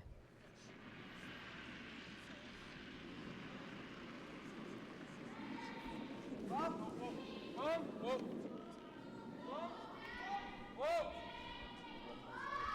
Braden thrown in the straight spot, trying to get a hit and roll. Certainly not moving as much as you would hope. So nose hit there.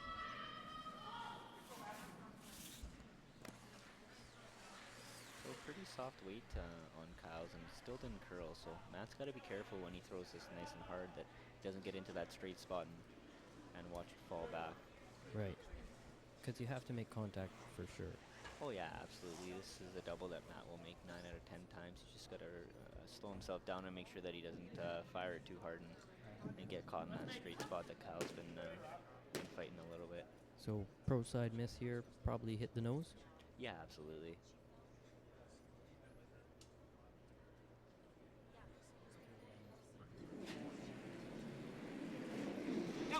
Definitely got some heat on it. Gotta be careful. And just like we said, he just had the spot that he wanted to hit, and he swept it a little bit and got caught in that straight spot. So that's a big break for the Calvert team. Yeah. And Matt won't be happy with that for sure, but it was a really good try close. So again, Matt's going to have another opportunity to double no matter where Braden rolls on this one. So biggest thing for Braden is just make sure you make it and make Matt Dunstone throw the double. Yeah, absolutely. Really, challenge Matt to make those tough shots, and he will make a lot of them, a lot more than most people, but he's not going to make every single shot. So just keep putting a little bit of pressure on him and hope you get your miss when you need it.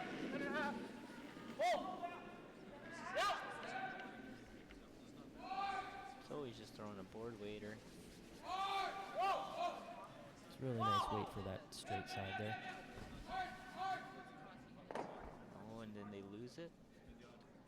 No, that's the perfect shot. That's about as good as Braden could do. So great weight control there from Braden Calvert's team, and good brushing and good line call from Kyle Kurz. Yeah, and Matt's going to have a shot at this one. It is there. It's pretty thin, but Thin. it is makeable. Yeah, thin half.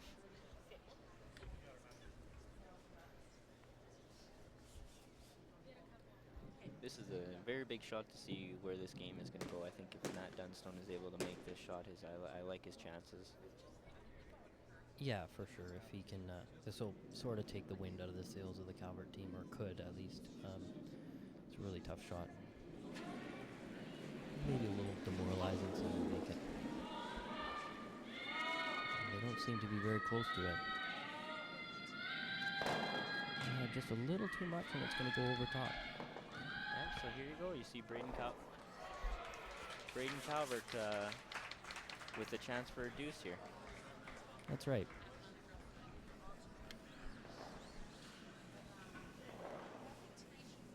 And good patience from the Calvert team this end, just making sure they make their guards good. So Matt Dunstone had nothing to do but rip them and got the break when they needed it. Yeah, absolutely. And that's against a good team like this, you just gotta jump on those chances when you get them, and I think he did. And I think he'll be very pleased with this end. So here we go, draw for two to be down one in the Canola Junior Provincial Final.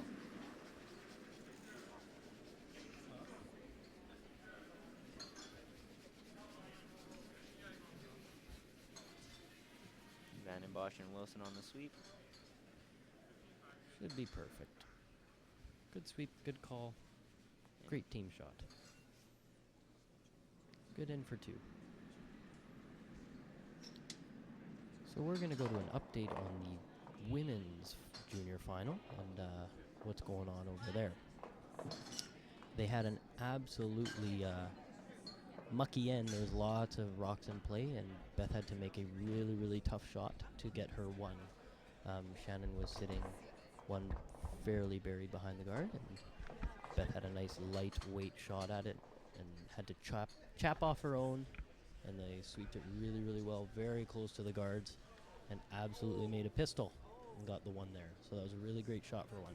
Very close to ticking the red and hitting a thin double for three there. So Yeah. extremely close to getting that game within 1 point. Yeah, certainly a tough situation to be put in, but she makes a shot and lives to fight another day. So on to the next end, trying to get that steal. So Braden Calvert's going to be looking for a similar end to the fifth end where they had tons of guards in play. Brendan Wilson's trying to set up a halfway guard right now. Yeah, a force would not be a bad situation for the Calvert team. If you can keep forcing ones and getting your twos, you're going to be in good shape. So that's the goal going forward, I think. Yeah, and I think it's important for the Dunstone team to realize that that the Braden Calvert team's not going away, and they're going to have to make 8 shots an end and to hold on to this lead. So if they get a deuce, they're back in the driver's seat. Even a 1, they're up 2. Yeah, just keep things simple and not get it out of hand, right?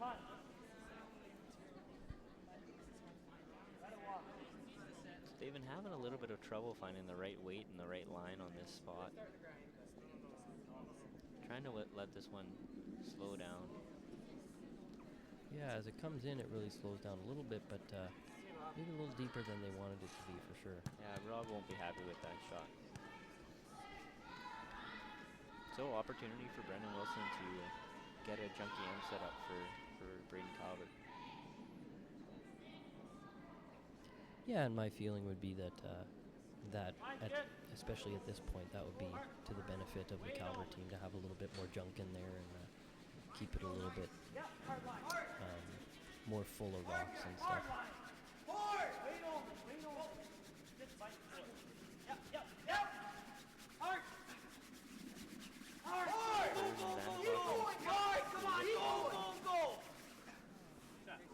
Very close. Looks like Matt's tapping that yellow shot rock. Still a good shot from Brendan Wilson, keeping it on the top of the floor. Yeah, still gives him lots of options. It's a big freeze for Rob Gordon if he makes it good, and he redeems himself for going back 4. Where? Yep. Hard line. That's why it's nice to throw 2 rocks sometimes. You make a bit of a mistake on the first, you immediately help yourself out. Good. Yep. Hard to get by. Hard, go. Really taking the guard there. That's going to overcurl. So not a bad shot by Rob. They're just having a tough time putting the broom in the right spot for that swingy turn. It just seems like if they have the right weight, they're over curling. If they have too much weight, they're just sliding a little bit too far deep, and they don't know, can't find the in between. That's right. As you can see, they came pretty close to that guard. Could have maybe used a little more room, but it was a good shot nonetheless. Really good sweep. So Vandenbosch with the corner freeze on the one on the top of the 8-foot. And I think you'll be seeing Matt Dunstone peel. Yeah, he's probably getting uncomfortable with the amount of guards in there. 53 for right.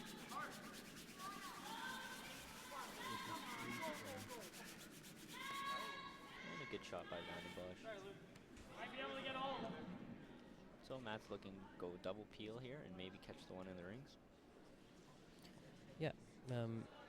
Good thing about Matt is he knows his team throws peels so well that he can think about those, extra perks on those double peels sort of thing. So he thinks about all the stuff in the house and all that, where some may just worry about that double peel.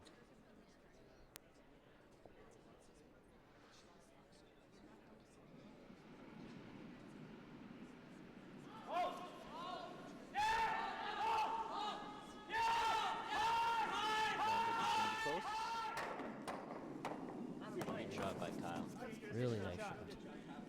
Even though he didn't get the red one in the rings, he cleared it off a lot for Dunstone. And it's a little less junk in play for the Dunstone team now. So Braden will go up and replace the guard.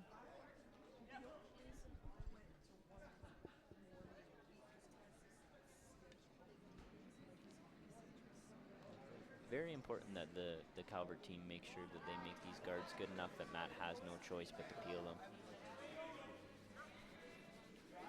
Yeah, if you give him the opportunity, I think he will take that red out and might put you in a bit of a tough situation.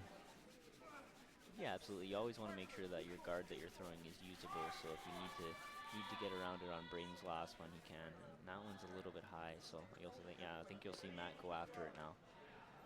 Yeah, and then pro side miss, you get rid of that guard. That's okay too. Just nice bump. Yeah.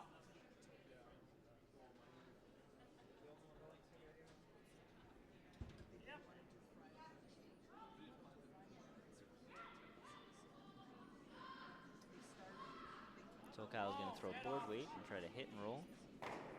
Looks like he threw it a little bit heavy. It doesn't seem to be curling. Might be a little less than There it board. goes. Oh, that one really jumped.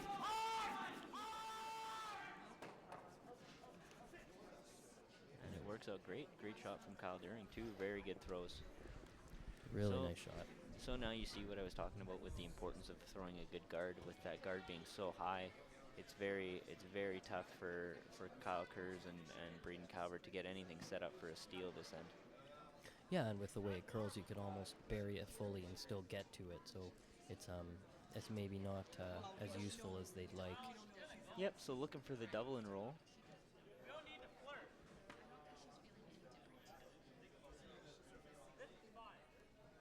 Oh, I think they changed the call to the hit and roll in front of the one in the 12-foot. No, why do you think they did that instead? I think Braden's hoping that by grouping the stones, he'll get a hit and roll out, and maybe he can use that guard.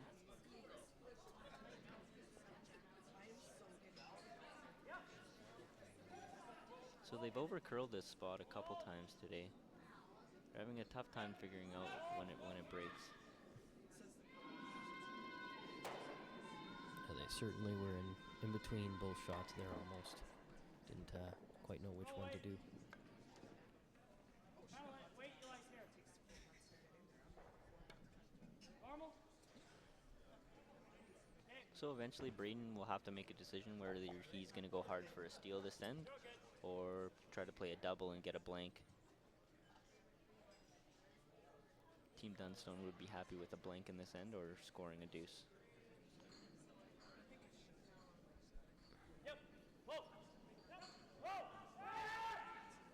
On the this one early. Really curling. Good shot by Colton there. Yeah, nose is not a bad result.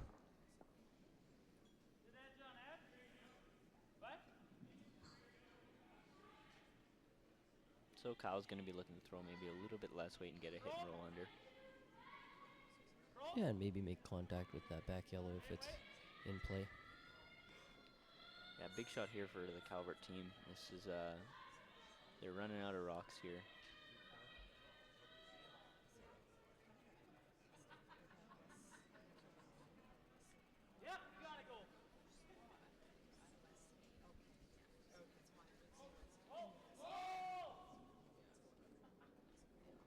We're just on that one a little early. Pretty close to getting that back just one. A quarter inch from absolute perfect. Yeah. Fortunately, Very that just seems to be how the day's been going a little bit for Braden Calvert today. Yeah, just can't seem to get those breaks. And they were really, really close to this one. That back one was about a centimeter off, so it really couldn't make it a whole lot better. So big shot here from Colton. Yeah, once again, a really good chance for this Dunstone squad to take a bit of control here. And he's hoping to roll away from this one pretty good. They're trying to get away from that guard, I think. Just causing them a little bit of grief. And very, very nice shot from Colton Lott there. That's exactly what they wanted. So, decision to be made for Braden Calvert. And I think because the guard is so long, he's going to have to play a hit and roll. Yeah, as we saw there, I bet it was fairly close to being buried, and Matt could still get to it. Yeah, it's just too high of a guard. There's just too much curl.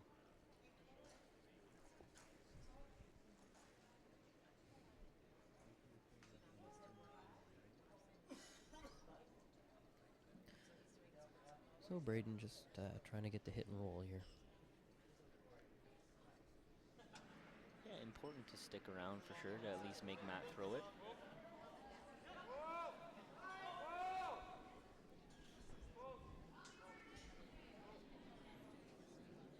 Just tracking a little bit out there and get the nose hit. So with the nose hit, Braden Calvert's going to have to decide if he wants to take on a real thin double. And either way, Matt Dunstone will be getting a force or a deuce. Yeah, this end is gone pretty much according to plan if your team Dunstone. They have a shot at two. It's hard to tell so far, but for sure they'll have a shot for something at the end. It won't be a hero shot needed.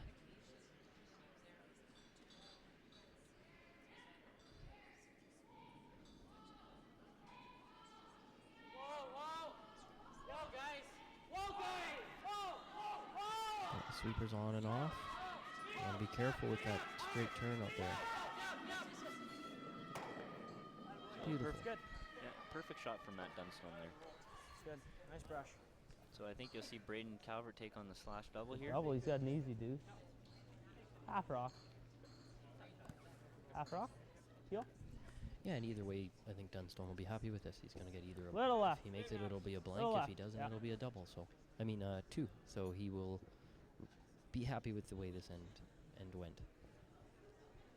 And for Calvert, it's important just to make the shot. You know, Then half. throw the right weight and hit the broom, and you'll be fine.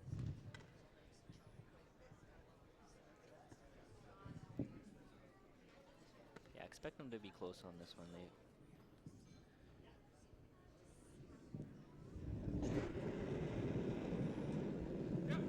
Yep.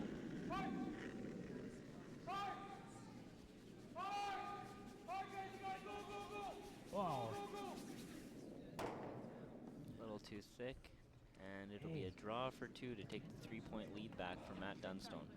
Yeah, just I think a little tight from the get-go. They were sweeping it the whole way. So Yeah, he just didn't quite get out to it there, so we'll listen in as Matt Dunstone has a draw for two. How to throw it? Tighter.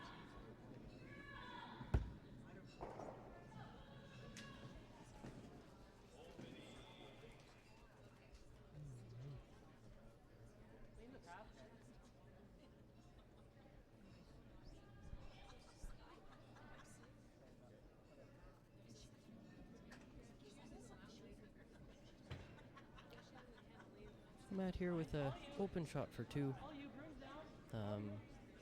Really what he was hoping for in this end, so pretty happy to take this one. Yeah, great end from the Dunstone ring. Yeah, they're playing very strong right now.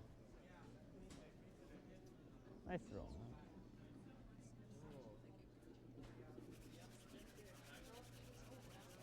It's deep, but it should be fine. Nice shot.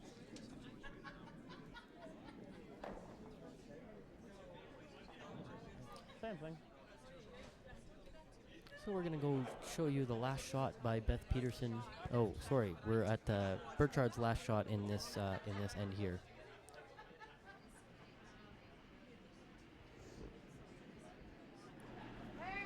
And she's trying her best to get the 4-foot here to cut down the steal here. The Peterson squad has quite a few yellows in there, but So drawing against 3, it looks like the Peterson team had a very good end. that 4-foot's open, so just gotta hit it. Not quite And getting that curl you need. like we saw earlier today, that just doesn't curl in that spot, and we have a tie game. Yes, I believe that's a steal of 3 there, so that's tie game on sheet 4. We'll keep you updated on that one.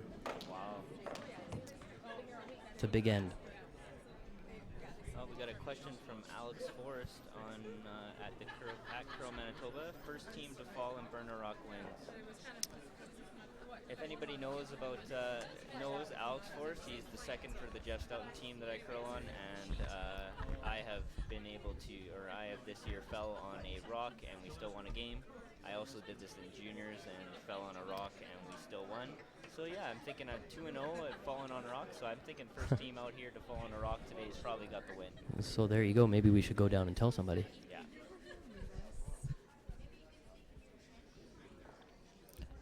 Now, why do you think you have trouble staying on your feet? Is there any reason, or?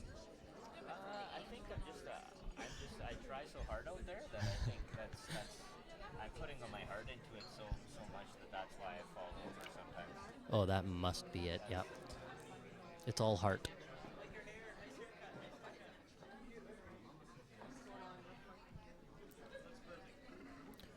So here we are in the 8th end of the Canola Junior Men Provincial Final. Matt Dunston with a big end to secure his 3-point lead. So Braden Calvert here, he's got a 3 ends to battle back. Really looking for a deuce. Yeah. Once again, I think the game plan for Matt and them is to keep everything as clean as possible. So they're going to be hitting guards and hitting any red rocks they can. Yeah, and again, like we talked about earlier today, it's too hard for Braden to throw the double corners. Most times down 3, you would see him probably throw 2 corners. But that side of the sheet, to get around the corner guard would just be impossible, so he's going to go around here. Yeah, and I don't think, I don't think they need to rush and try and get a 4-pointer here. They get there too, and they should be okay. They just need to take things a little bit slower and make sure they're concentrating on making their shots. They're just making too many half shots to keep up with this Dunstone team at the moment. Good shots by Brendan Wilson there. Yeah, really nice too. And Matt Dunstone indicating that they are shot 1 and 2, which is a big deal for when Braden Calvert has to play in the rings. It's a big difference between moving 1 rock that's shot rock and 2 rocks. So Kyle During, like he's done before, out-turn peel. Yeah, Kyle Doring's getting very good at this shot. Beautifully made. And beside those 2 throws that he had in the 5th end, he's having a great game today, Kyle. Yeah, that's certainly true. He's making a lot of peels. He throws that up weight so nicely. And I think that's consistent with the whole team. That team really throws big weight and hits very well. They play a fairly defensive game, and they pride themselves on being good hitters. So Lucas, he's throwing this out-turned corner guard. He's thrown it about 800 times this game. So expect him to be close. So we're expecting a make out of this one. And good shot by him. Yes, we promise this is not a rerun of the past few ends. This is just working out to be the very similar ends, and I think that's just because they're both going for the same thing as they were in the fifth.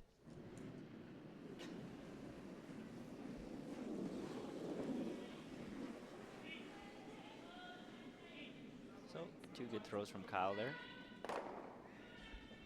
And Braden will be replacing the guard again.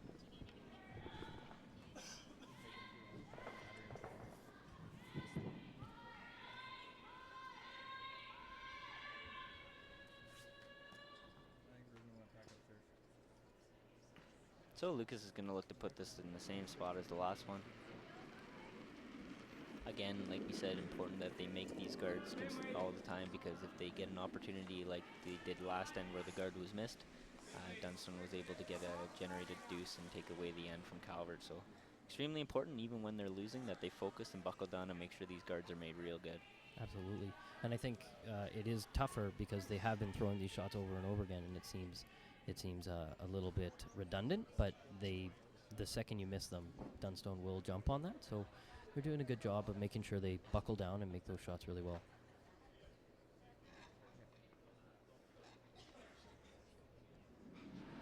So another outturn peel here from Colton Watt.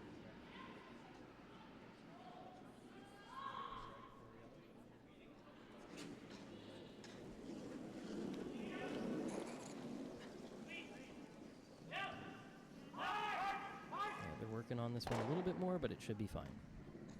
Yeah, with the amount of weight these guys throw, they can hit a solid half of a rock, even probably almost 3/4, and still roll out. So pretty safe throws from those guys.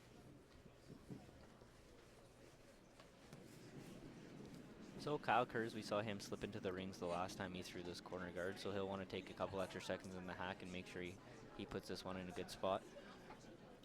Yeah, and you saw him stand up and get ready, so I think he's aware of that, and he's really taking his time with this one, which is important.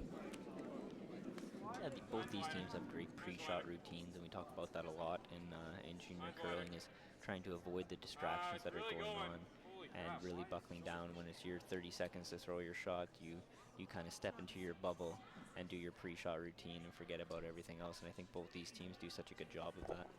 Yeah, absolutely, and those distractions are intensified when there's so many people here to watch, and you have all the cameras and everything around you. So I think that's even more so important in these big games like this final is.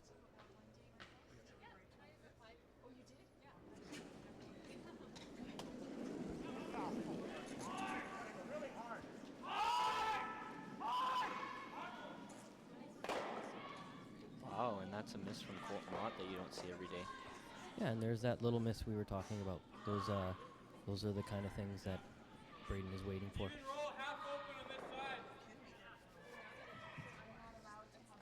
Yeah, and it's really important now for Kyle to take an extra second and make sure that he makes a good one here and capitalizes on a mistake that you don't see very much from the Dunstone team.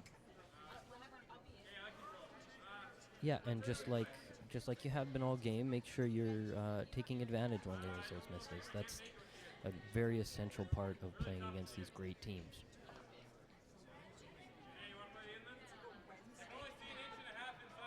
And Braden's just trying to decide how not to give Matt an easy double. Yeah, it certainly is something you have to think about with this great hitting team.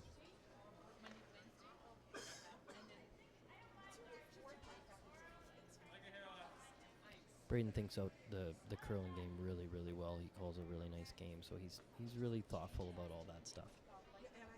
Yeah, I would say both the two skips we have in the final today are two of the best junior skips at thinking the game over for sure. They're very methodical and always a couple steps ahead of where they need to be. Oh no. That's too bad. And that's a big miss for Kyle. Not one you see him make or miss all too often. Yeah, and once again, that's a big opportunity missed, and he'll for sure be wanting that one back. And like we talked about earlier, when you do get misses out of these two teams, it's very important for the other team to buckle down and make sure that they make the team pay for missing.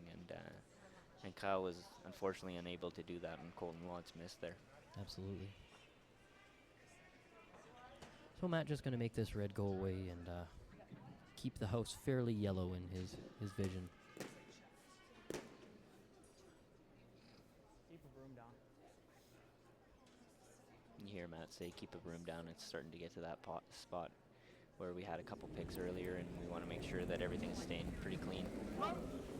Clean. Whoa! No! No! Clean! Yep! Yep!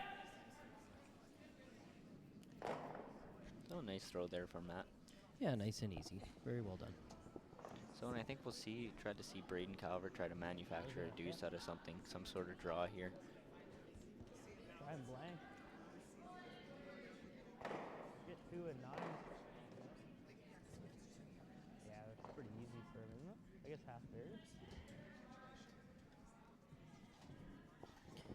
Yeah, and I think this is a really neat time to listen in on what they think. Like the double and roll. What about the double and roll? Then he picks it, we blank.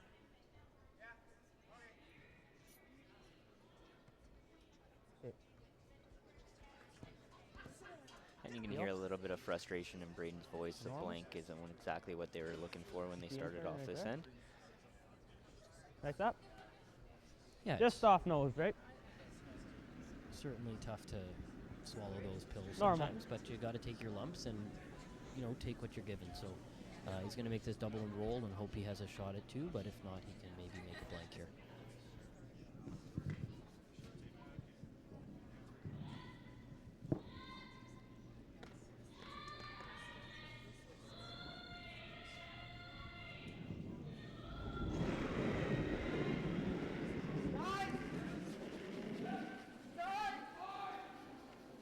So a little tight out of his hand maybe, trying to hold it in the straight spot.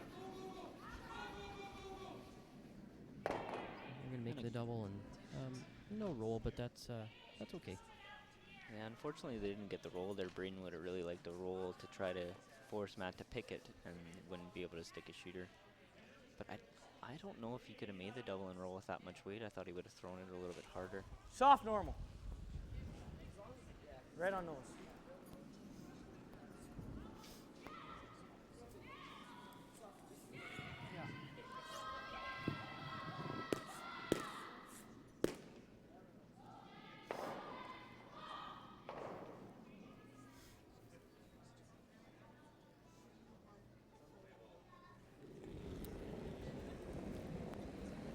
Here goes Matt with his nose hit. Clean. Whoa! No! No! So again in the straight spot here. Curl. Sit. Sit. It might have stuck around there. But Calvert may have not an impossible shot, but a tricky shot for the blank here. Yeah, and that worked out pretty good for Matt. This is a very tough shot for Braden for the blank. Thick half. We get blank. Hear him say a What, thick half, Third? Then half? Yep. thin half for the blank. Somewhere around a half at least.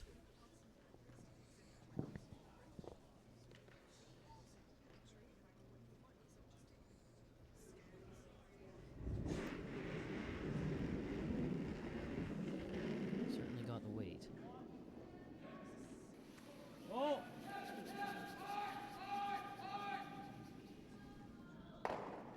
And a little thick, and he sticks it for 1.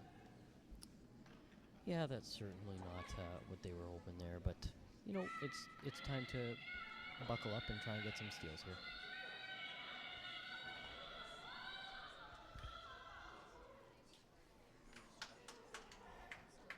So the Calvert boys are going to be looking to go steal here to get it to an extra end and see what happens.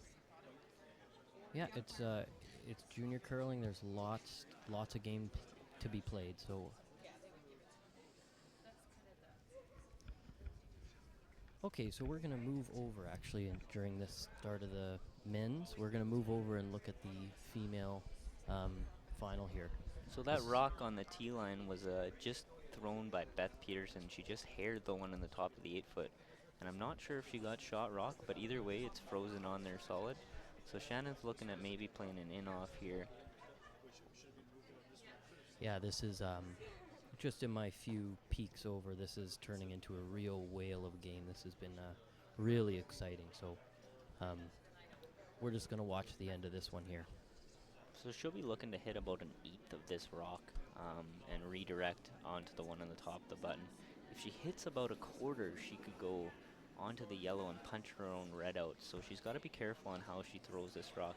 If she makes it, it's very good. If she hits it a hair too thick, it could turn out really bad for her. So Shannon's got to be pay attention and be careful to how she's going to make her miss this shot. And remember, this is a really tricky spot out there. It sort of snakes in there, so you got to be really patient and careful with this line call. But Shannon can for sure make these shots, so it's going to be really, really close.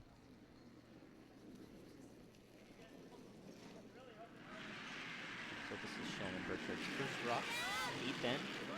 Tie game is in the Manitoba Canola Growers Junior Women's Final. Yeah, certainly got the weight. Lots of weight. Oh, and it's just too much. Just a little too thick. And like I was saying, if she hit that a hair thinner, she was going to move her redstone. And I think the redstone is shot rock. So that's actually not a terrible... it's not a terrible... It could have been worse for Shannon, so that's not the end of the world. So I think Beth might be playing the same shot. I'm not sure. I didn't see what she called there.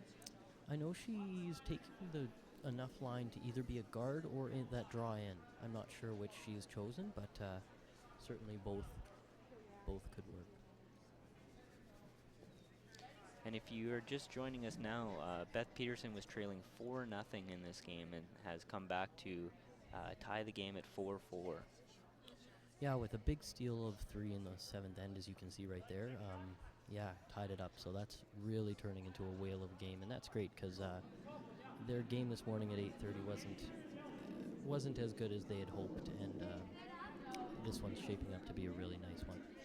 So, throwing a guard here. Yeah, certainly got to start curling a bit, but it should.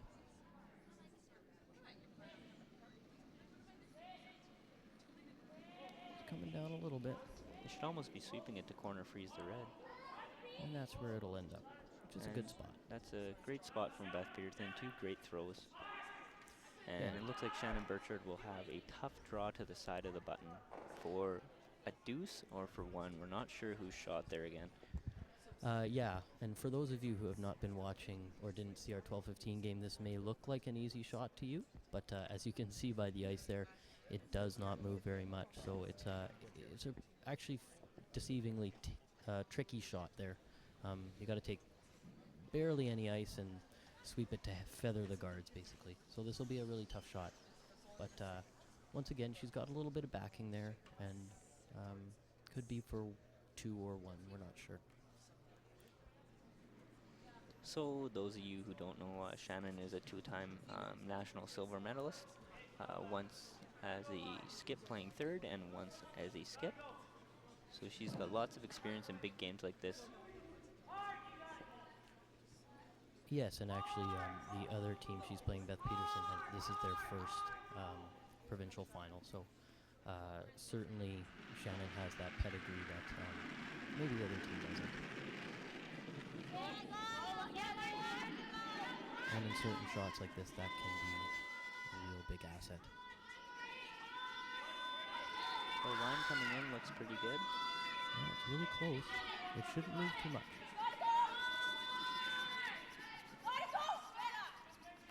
May not have the weight for it. Fortunately, she looks a little bit light. So, 1 yellow. 1 yellow. So that was a really, really beautiful shot by Beth that happened just before we joined. So Unbelievable freeze by Beth Peterson. it's a really big steal. So momentum in that game on the Beth Peterson side, but as we know, anything can happen and things can change and turn around quickly. So that's a really interesting game going forward. And now we're going to move back to ours. So, back to the men's game. All the guards were made, and Kyle During just made a single peel, so there's a couple rocks in play here, and Braden Calvert's going to be going hard for a steal here. Sometimes in the ninth end, when a team is down and they're going hard for a steal, you see a big end crack the other way. So just watch for something interesting happening in this end. Yeah, there certainly isn't going to be a lot of hits by the Calvert team, and Dunstone's going to be careful with what he's doing too. So this is going to be a really interesting end. Yeah, I think Braden's going to have to take a few risks in this next end and the 10th end to try to get back into this game. And unfortunately, with Luke sliding a little deep here, he gives an opportunity for During to make a double peel and virtually take a steal off the board. Yeah, certainly Kyle's going to hope to get 2 of them.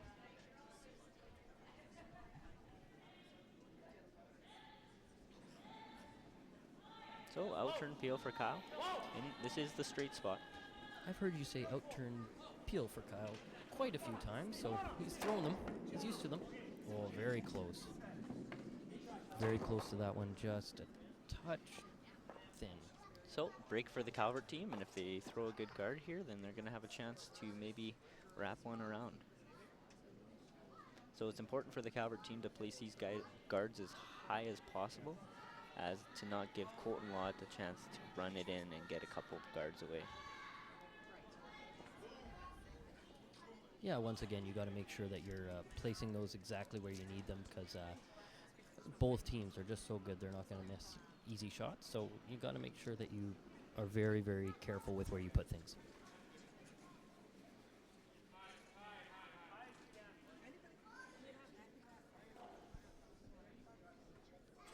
Certainly a situation that Dunstone was hoping he'd be in this ninth end, but once again, anything can happen.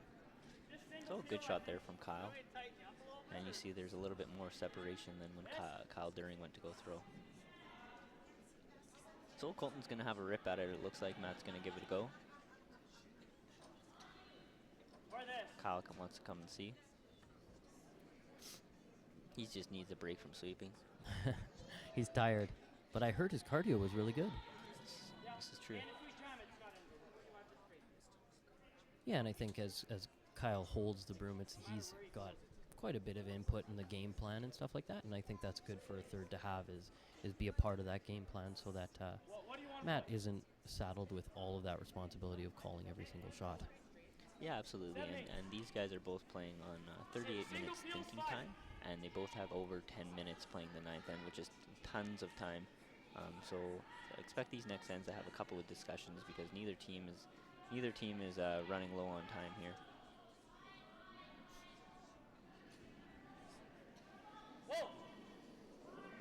A little bit of a positive release there, but there'll be shots for him.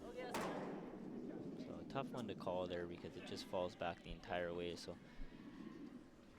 again, good shot by Kyle Kurz and a small miss from Colton Lott, and they're going to throw one more guard here. Yeah, and I think all Braden's worried about right now is getting one steal, right? Steal of one, and then they're going to get one right after that, I think. Yeah, they're just trying to keep themselves alive here in the final.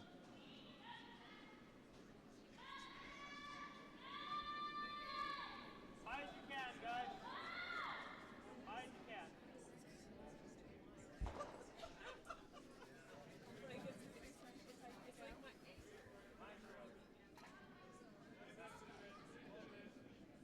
So another good shot from Kyle, keeping lots of separation in between the guards.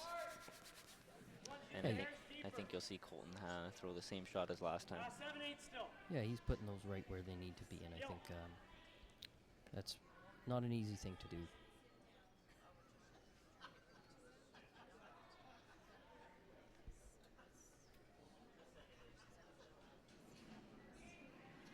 Whoa. No. Once again, that's just hitting a little too thin and getting the one out. So it'll be interesting to see. I think Braden Calvert needs to make a decision now on what he needs to do. Looking at tapping that one on the right to the top of the four. Ideally, he wants to make Matt look at one buried or maybe two on Matt's last shot.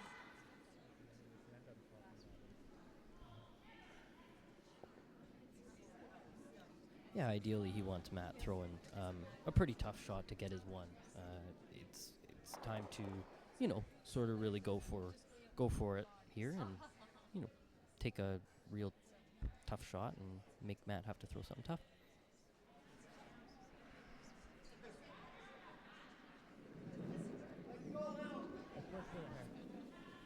Goal line. Goal line. It'll curl. It'll curl. Real close. Yep. Yep. Hard. Hard. Go, go, go. Hard. Go, go, go, go, go. Hard, hard, hard. Hard. And not quite as deep as Braden would have liked to get that. I think he might have left Matt Dunstone a triple. Yeah, it's not an easy shot, but it is for sure makeable. And even if he gets 2 out, it's not. It's pretty much mission accomplished for Matt.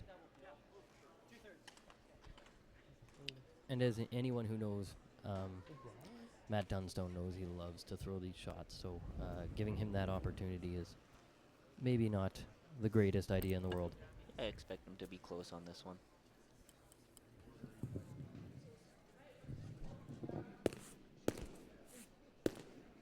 You got to play it. Yeah, no, I think you want to try that way? No. That's pretty hard to get them at down. Yeah. Top rock.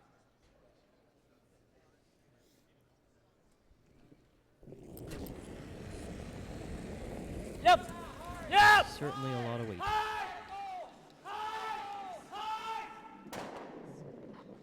Just rubs it over. Probably worst case scenario there. Yeah, and with that weight, it's almost impossible to not get it out, but he just hit the edge of it, so stays in and is now shot. So this is going to give Braden a chance to really come around that center guard, which is really tight. If he puts it top 4, it'll definitely put a lot of pressure on Matt's last shot.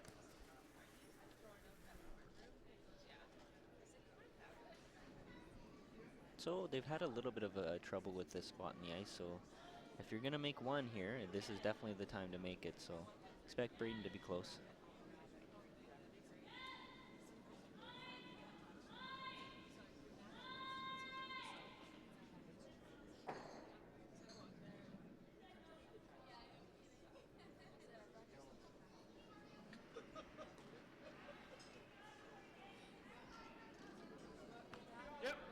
So Braden's last rock in the 9th end of this 2015 Canola Growers Junior Men's Provincial Championship. We've had a really good game so far. Just a few too many misses by the Calvert team, but things are really turning around for them. They're playing this one, really close to the guard. playing that one tight. I think it was a little bit heavier than they wanted, but great shot from Braden. And it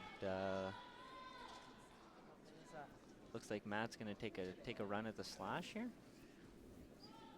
Looking at it. Yeah, right here. Quarter rock. So give me ice right there then. Okay, let's make it.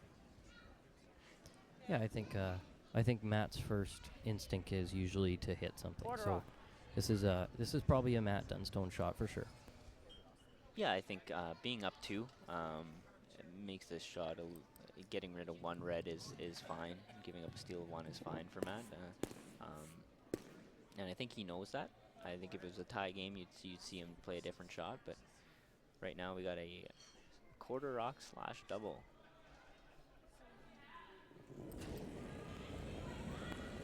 Whoa! Whoa! No! Throwing a lot of weight on him. Yeah! Oh dear. Wow, and huge miss from Matt Dunstone there on the last rock. And I wonder if that top one was in. Yeah, he threw a lot of weight at it. Just a little bit out and didn't come back. Especially, it's so hard. It's hard to come back from that. Steal of 2 for Braden Calvert in the 9th end. Well, that certainly makes things a little more interesting.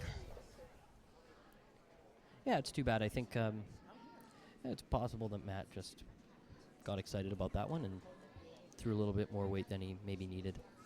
Yeah, just that spot just seems to be falling back a little bit too, and I think he was trying not to protect it too much that he didn't have a shot at making it, and just and and just was a little bit wide and gave up the steal of 2. So here we go, game on, tie game, last end. Yeah, and I think it was important for Matt to have that meeting with his team and say, sorry about that, boys, and we're going to move on, right? They still have Last Rock tied coming home, so they aren't in a bad situation. They just need to flush that shot and move along. Yeah, so very important for the Braden Calvert and the Matt Dunstone team to just take their time in these last couple rocks, because I think they're both a little bit surprised on how that night then turned out. So a good shot there from Brendan Wilson. Yeah, certainly, and I think we're probably going to see Robbie Gordon try the tick shot here.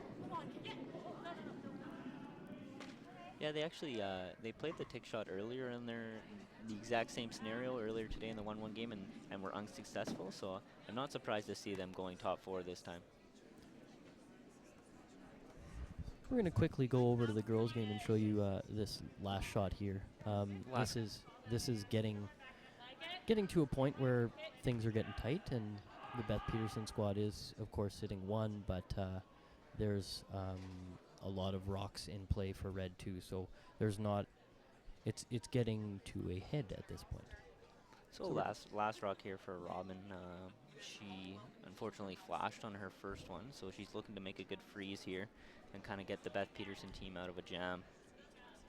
Yeah, certainly they need a lot more. They need more yellows in there than there are, so it looks a little up at this point. And that unprotected yellow isn't going to be a whole lot of help to them. So there it goes, starting to curl. So important to get it in for second shot. And they left it short, so opportunity for Shannon Burchard to lie 4. Yeah, sticker, a little flop away is okay. Yeah, it certainly is. It will be to her benefit to be lying as many as possible. I don't think they're necessarily trying for a 4-ender at this point, but the more you can lie, the easier it will be to get your 2 or 3. So that's what they're hoping for at this point.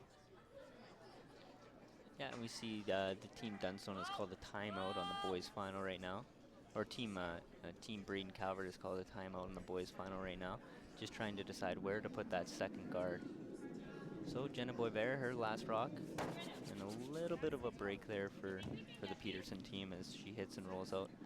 Yeah, so it might be time for Beth might try hitting here, because it would be nice for them to get some reds out.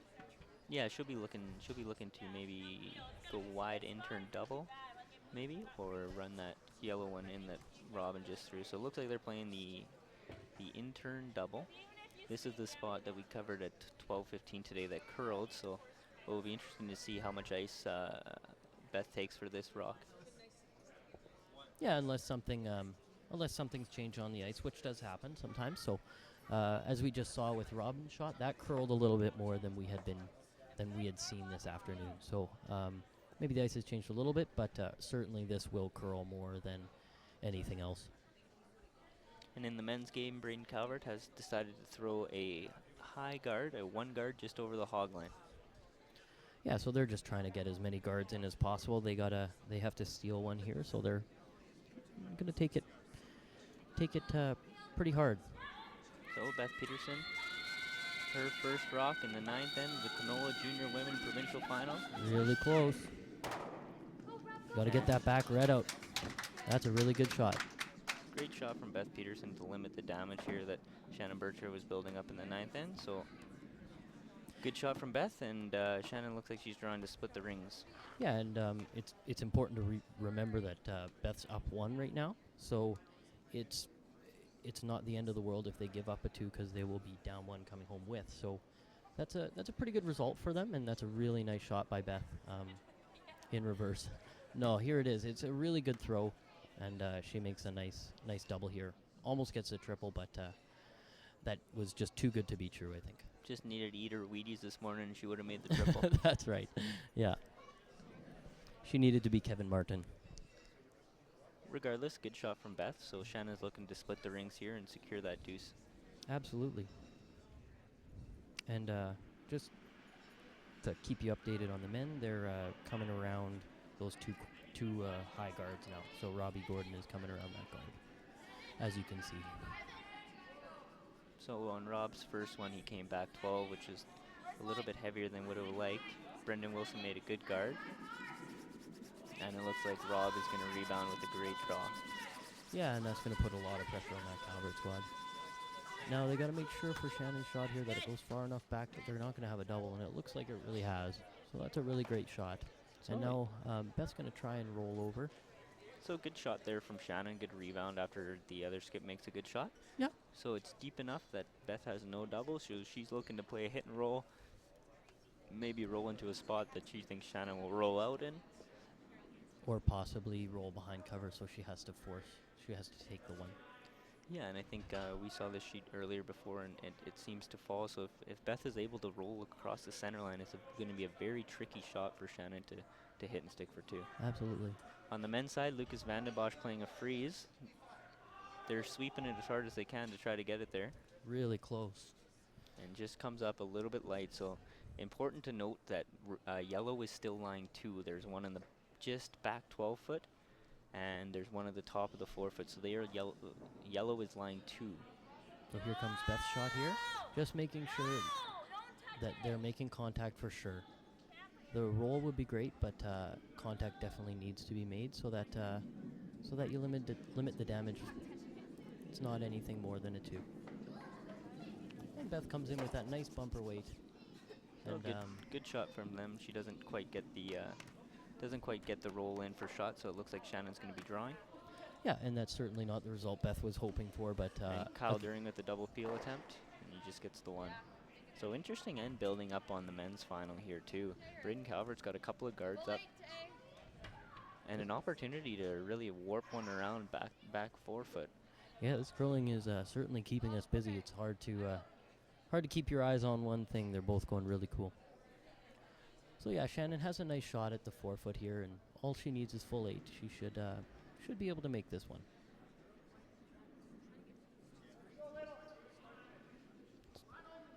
While Shannon throws his draw, Lucas Vandenbosch is trying to draw around everything back button. Very important draw for the Calvert team if they're going to try to steal this end. Yeah, and certainly not an easy one, but with the way it's curling, it's definitely possible. And Shannon's draw for 2 coming down the ice. Jenna coming out to help. And I don't know if it's going to get there. Close. Really working it. Oh, And not she's light. just not enough. That's too bad. But really nice sweep. Really nice try. Good sweeping from the Shannon Burchard team there, and it's a one score for Shannon. So we are tied going into the last end. Peterson has hammer. And so now we're going to go back full time to our men's game, watch the end there, and then I'm sure we'll catch you up on the women's final after that. Don't go anywhere. So timeout has been called from the Dunstone team. So let's listen in. Oh, sorry, they haven't called a timeout. They're just talking about it here. We'll see what they have to say. Or even this. I don't like that. Okay. Well, what's wrong with this then? And if you straight peel, you straight peel. So what do you want to try and do? You want to get rid of our 2 and... Just slice the 3 across. You can definitely pick it across the face of it. Okay. Yeah. Right here. Nose is an end of the world. You're looking at about 3/4 here. Straight peel's fine, Kyle. 3/4. Yeah, what a great conversation between the two of them. Like I said, Kyle has a lot of input in the game plan, and Matt asked him, if you like this, and Kyle said, I don't like that at all, and that's really important to be able to take your team's preferences into it too, because they're throwing the rocks and you want them to be comfortable with it. So I think that was a really neat conversation to be a part of. Yep! Whoa! Whoa! Whoa! Yep! Yep! Really close. So great try from Kyle During there. Just a little bit of an oversweep. Extremely tough to call those ones, especially in that spot where it's falling back. So yeah, and I don't think that's the end of the world for the Dunstone team. They should be okay with that. It's not a terrible result. But certainly things heating up for the Dunstone squad after that big steal of 2. Yeah, interesting end shaping up here for the final. For both finals, actually. Yeah, we really are getting a treat here. Holy man.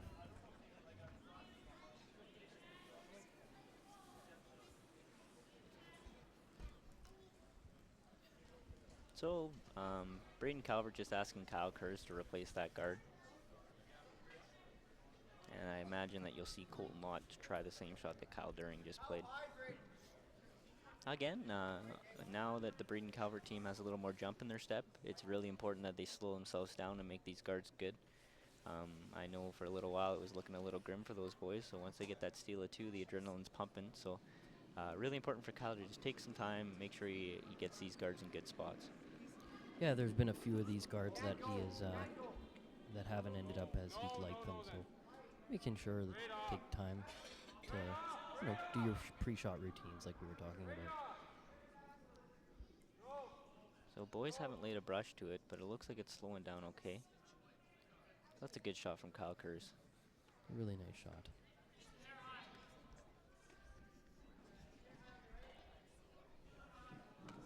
So Matt looking to try to move something in the rings there a little bit.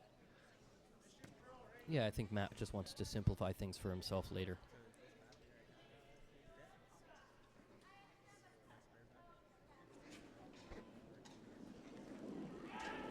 So Colton bringing the heat.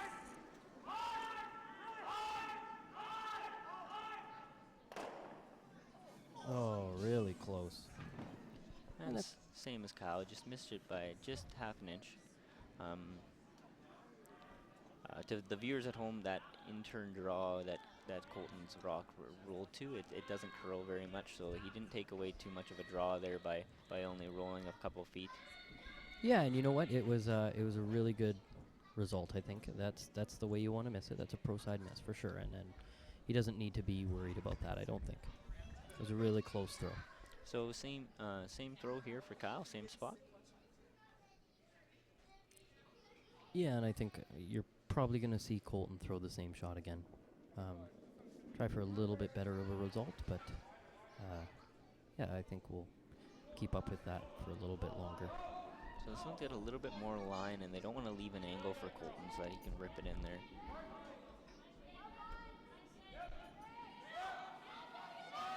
Trying to get a little finish out of it at the end. So pretty good shots there from Kyle Kurz. I think it's time for Matt to do what he was thinking and playing that one in the 12-foot. Timeout has been called. Yeah, and I think Matt just wants to take a little bit more time with this and get somebody else involved too. So we'll listen to Calvin Eady come out and talk to them in their timeout. No? Yeah. Do you like this now? Yeah. Yeah. Yeah, then I can just rip that again. I don't mind that. I kind of like being shot now. Then he's going to try and outdraw us. Yeah. Yeah, and then if he makes it peach, what do we do? Well, I still got that cross face there. That's definitely there. No. Like, what about here? I like that. That's what you like that? And if we touch the guard, we touch the guard. Yeah, I guess so. You're going to have to throw the Out turn. the out turn cross. Like if you hit it in the same spot, you just threw it. Yeah, that's a peach. Just cross the nose of it. Do you like peel? It does. Okay. Do you like peel or do you like just normal? Normal? Yeah. Okay, guys, I gotta go. We got time. Normal up? So good conversation there from the Dunstone team, kind of deciding their options, deciding if they wanted Normal then? to play a bumper weight shot and try to get shot. But it looks like Normal, okay, guard's fine here. looks like Colton can see enough of the one in the top 12 that they're going to try to over Pretty much got to just sliver it almost, eh? over curl it and make the double. And if he That's does, pretty close. the Dunstone team's in pretty good shape to Hey, win you this like game. normal? Yeah, and I think they, Okay, throw like good. Matt was saying, guard's okay. If you hit the guard, it's not the end of the world. Get that guard out of there and Let's make it. live to make another shot.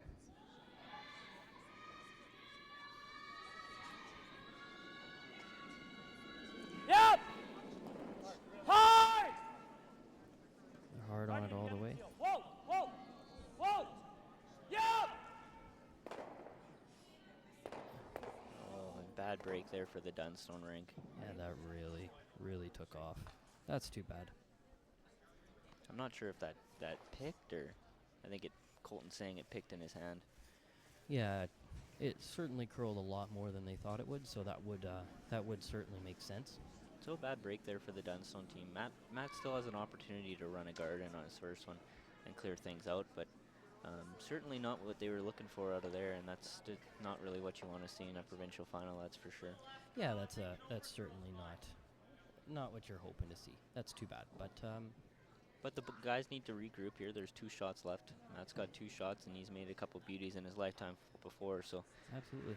And you know what? It certainly could have happened at a worse time, so you just flush that away and move on. So Braden Calvert looking to replace the guard here. Yeah, and they've been fairly successful with these guards, so They got to go keep it on up. this one. They got to work on this one to get it over. It'll be over. And good sweeping by the front end there to get it over. Yeah, real nice sweep. It's those two are going to be tired, but that's okay. That's a good throw.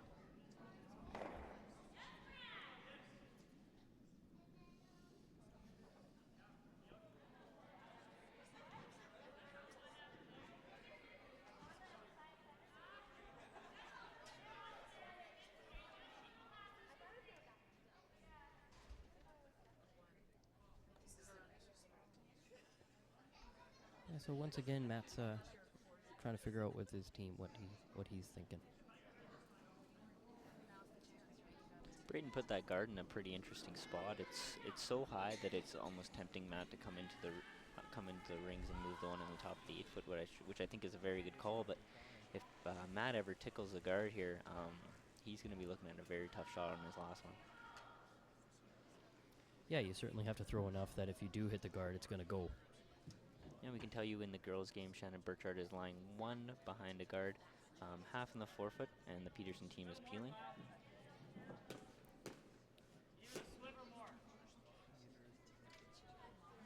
Yeah, and as soon as we're done here, we'll switch you over and watch the end of that. So board waiter here for Matt Dunstone.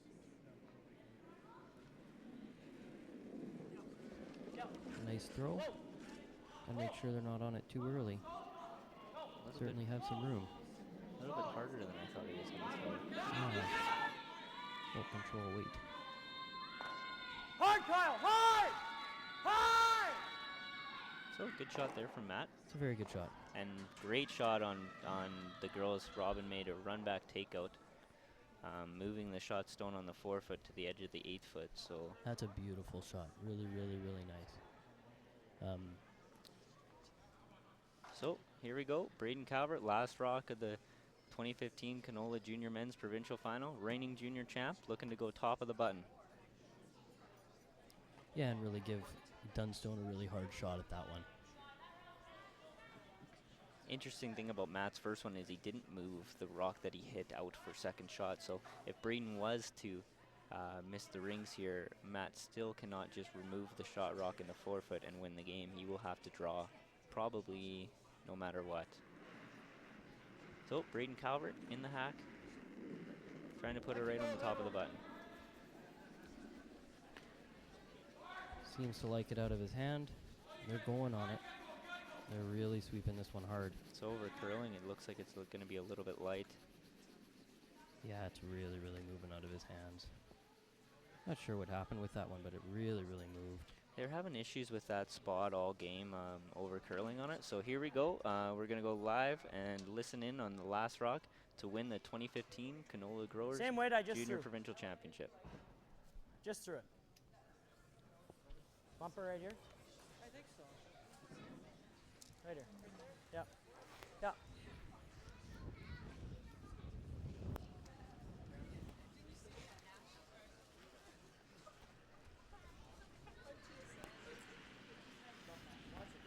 Same weight?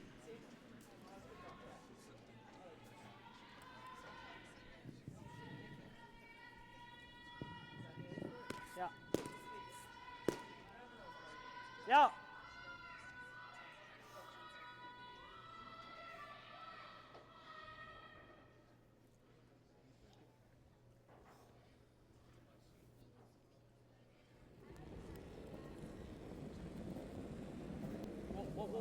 Last rock, Clean.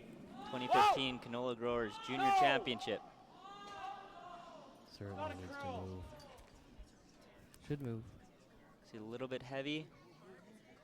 Just a little too much weight. And reigning junior champion Braden Calvert steals 2 and steals 1 in the 10th end to win the 2015 Canola Growers Junior Men's Provincial Championship. That's a great game. Really, really well played. That's unfortunate for Matt. I know he definitely can make those shots, but it was a really well played game by everybody, and really good week of curling for that team there. And congratulations to the Calvert squad. They played really well, and you know what? Stuck through some really tough times and did a really good job. So we're gonna go live to the Junior Women's Provincial Championship. First rock for Beth Peterson here in the 10th end, tie game. She's trying to come around the guards here and stay in the top 8. She's just making sure that she has a opportunity on her next one. And they oversweep it a little bit. Yeah, it's coming a little heavy. You almost want it out as far as you can now. So not a bad shot there, getting shot rock, but leaves the door open for Shannon to make another draw.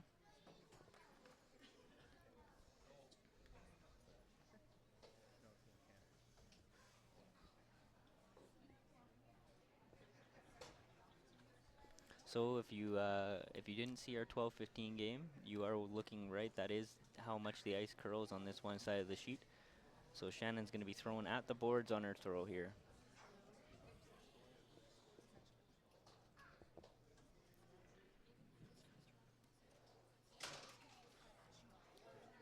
Yeah, and it certainly is it's a tough spot out there. It curls a lot, so the weight is not a simple one, but she just threw the shot, so she gets another chance at it here. Needs to be full 8 foot or bite the 4 foot to be shot rock. Yeah, and she's really hoping to make this a really tough one on Beth. She just threw this and was and touched the guard. So the line looks better on this one. Yeah, it certainly needs to move, but it will. It will. But it just And she doesn't move touches when the it guard. needs to. So Beth Peterson wins the 2015 Canola Growers Women Provincials. So congratulations to them. That's a really, really good week they had. So 2 comebacks in our final for the 2015 Canola Growers. One from 4-0, one down 4-1. Just shows you it's never over till it's over, I'm afraid. Here she comes. I got her. And again, a great week from Shannon. That's actually their first loss this week, so they played unbelievable. Just really, really good week, and they had. And like we said before, these girls have been together 10 years. This is their last year as juniors, so you can imagine they're pretty excited to win this one. Yeah, and that's Beth, Melissa, and Robin are all cousins, so very exciting for them, and very exciting for Brienne too, I'm sure, even though she's not in the family. Very well done. Thank you for joining us at our 2015 Canola Growers junior coverage. And coming up right away will be the award ceremony for the winners and the finalists. So just to recap our 2015 winners, the Braden Calvert team, lead Brendan Wilson, second Lucas Vandenbosch, third Kyle Kurz, skip Braden Calvert, coach Lynn Fallis Kurz, and our Canola Growers Junior Women's Provincial Champion, lead Brianne Yozenko, second Melissa Gordon, third Robin Negavan, skip Beth Peterson, and coach Jack Gordon. Yeah, a really good week for both of them. Congratulations, that was really, really 2 well-curled games. That was unbelievable. Really good curling to watch, and came down to the last rock for both of us. So can't ask for much more from us sportscasters here.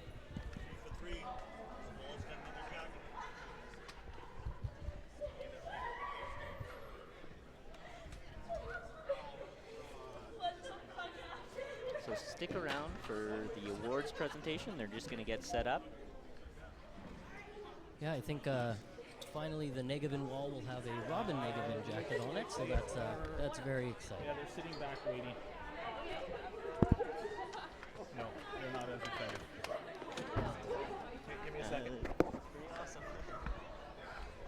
Okay, there we got group hugs going on here. So lots of hugs to go all around everybody, and all these juniors curl a lot together, so they know each other very well, and it's always really exciting to see everybody, happy to see each other win and all that grand stuff.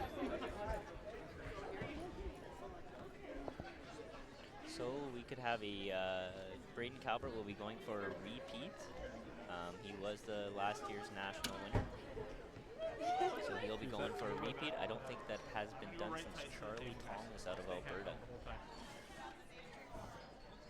Yes, and Beth will be going to her first nationals, of course, and that's also very exciting. They have curled really well against national teams when they've had the chance, so it's very exciting for everybody involved, I'm sure. Do you still remember the first time you went to nationals? How was that? Absolutely. I mean, winning the Manitoba Junior Provincials is something that you'll never forget, and it's a great feeling to get that buffalo on your back. And I know both teams have worked very hard for it. I remember going to nationals, just so excited to meet everybody, and it's such a cool experience. Something that in juniors that you'll never compare to anything else, and I'm sure both of these teams will represent Manitoba extremely well. Yes, I'm sure you're true. And just another note on that, to the two finalist teams as well, they worked just as hard and got just as far, especially you've all watched the games with us. They were so close, and it just shows you this is a true game of inches, and really, really, really well done by the other two teams, and I'm sure they'll be back. There's no doubt about that. So we're going to listen in at the award ceremony for the 2015 Canola Growers Junior Provincial Championship. Right, your team closest to the side here. You know it's coming to Newfoundland with us.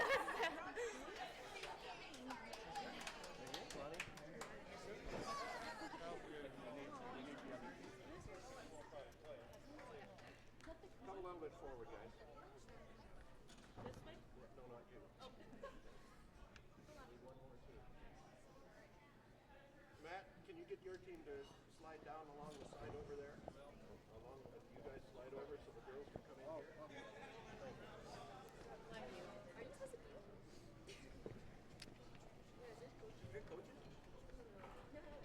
Well, ladies and gentlemen, thank you for being here today. My name is Resby Coots. It's my privilege to stand in for Bob Pickett, who was the committee's MC of choice, and logically so, but Bob's been under the weather the last couple of days, so if you would like to send some good thoughts Bob's way, I'm sure he could use them. However, it's my privilege to stand in, and on New Year's Eve, officially this is the 2015 Canola Junior Championships. I want to congratulate all of the teams, 32 teams, great curling all week, some more developmental than competitive, but a wonderful week of curling. And today, the best have been here and have given us a wonderful day of curling entertainment. It's my privilege to call upon Kim Warburton, President of Curl Manitoba.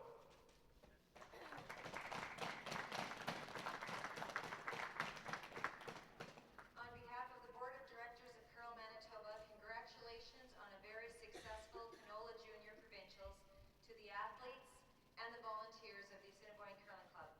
It's because of great sponsors like the Manitoba Canola Growers and all the sponsors of Curl Manitoba as well as the attended supporters who make this event a roaring success.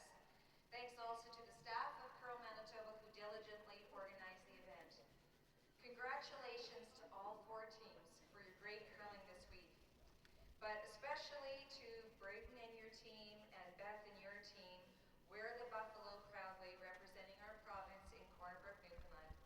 We will proudly watch you and will be cheering you on as you achieve success on your outcome in February.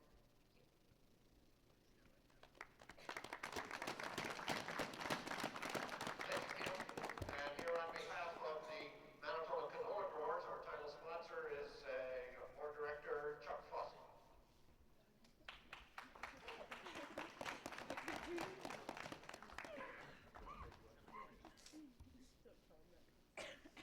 Yes, congratulations.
St. Vital Curling Club, Shannon Burchard and her team, Jenna Bover, Taylor Maida, Katrina Thiessen, and their coach, Bruce Burchard.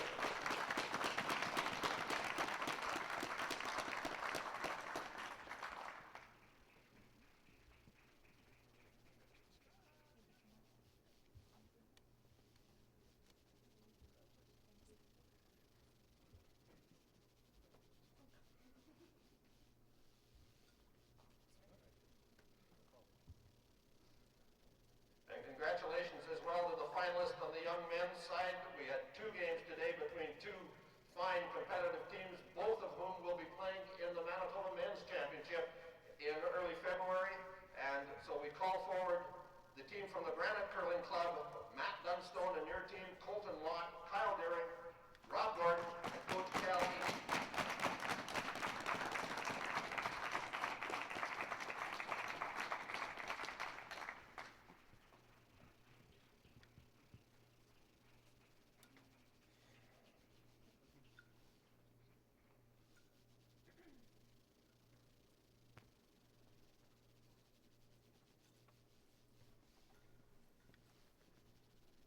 And now, Kim and Chuck, if you would present to our new champions on the women's side from the Fort Rouge Curling Club, Beth Peterson, Robin Negavan, Melissa Gordon, Brianne Yazenko, and their coaches, Jack Gordon and Murray Peterson.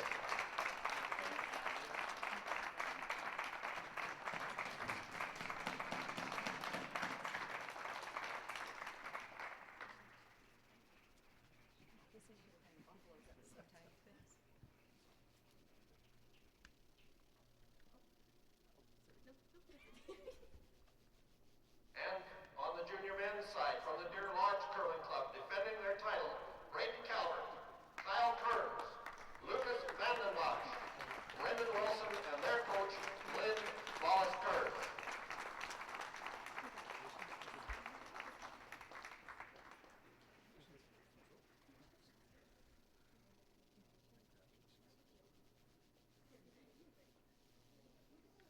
And now I think, President Kim, if you would deliver the jackets and the buffalo crests,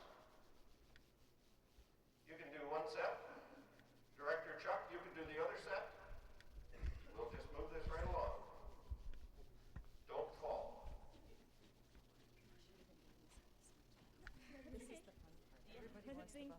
Congratulations again to our women's champions, Beth Peterson, Robin Negavan, Melissa Gordon, Brianne Yazenko, and their coach, Jack Gordon.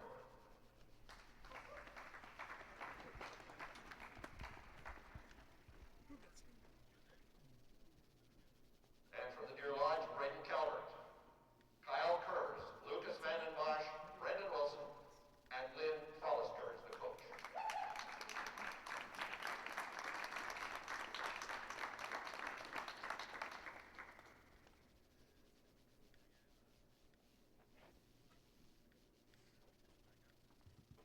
Braden, could I get you to say a couple words?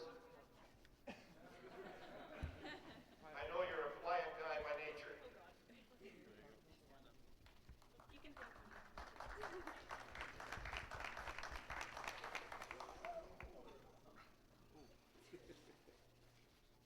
Hello everyone, thanks for coming and supporting us.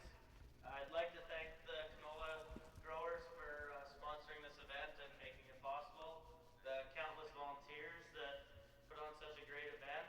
I want to give a big shout out to our parents and family for coming out and supporting us, and they're making our job a lot easier when they treat us like royalty all week. Thank you. And Beth, would you like to? Hi, thank you everyone for coming out and watching, and the Canola Growers, for sponsoring the event. And the Assiniboine Curling Club, we actually started curling here when we were 4 years old, so it's kind of cool that we got our buffalo here. And definitely a big thanks to my team. Thanks. And what she was going to say, and I'll echo Braden's comments, thank you to all of the parents and all of the supporters of all of the teams. You folks have made this a wonderful event, and I think Paul would echo the fact you've made it a very successful event for the Assiniboine Memorial Curling Club. We have one last task, President Kim.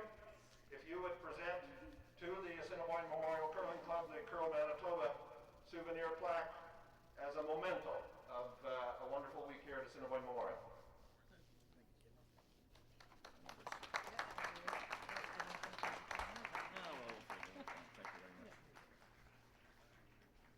And with that, ladies and gentlemen, one last time, show these young people your appreciation for a wonderful show all week. A tough day for some, a wonderful day for others. Congratulations to our champions. Good luck at the Nationals, and thank you all very much.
Ha ha.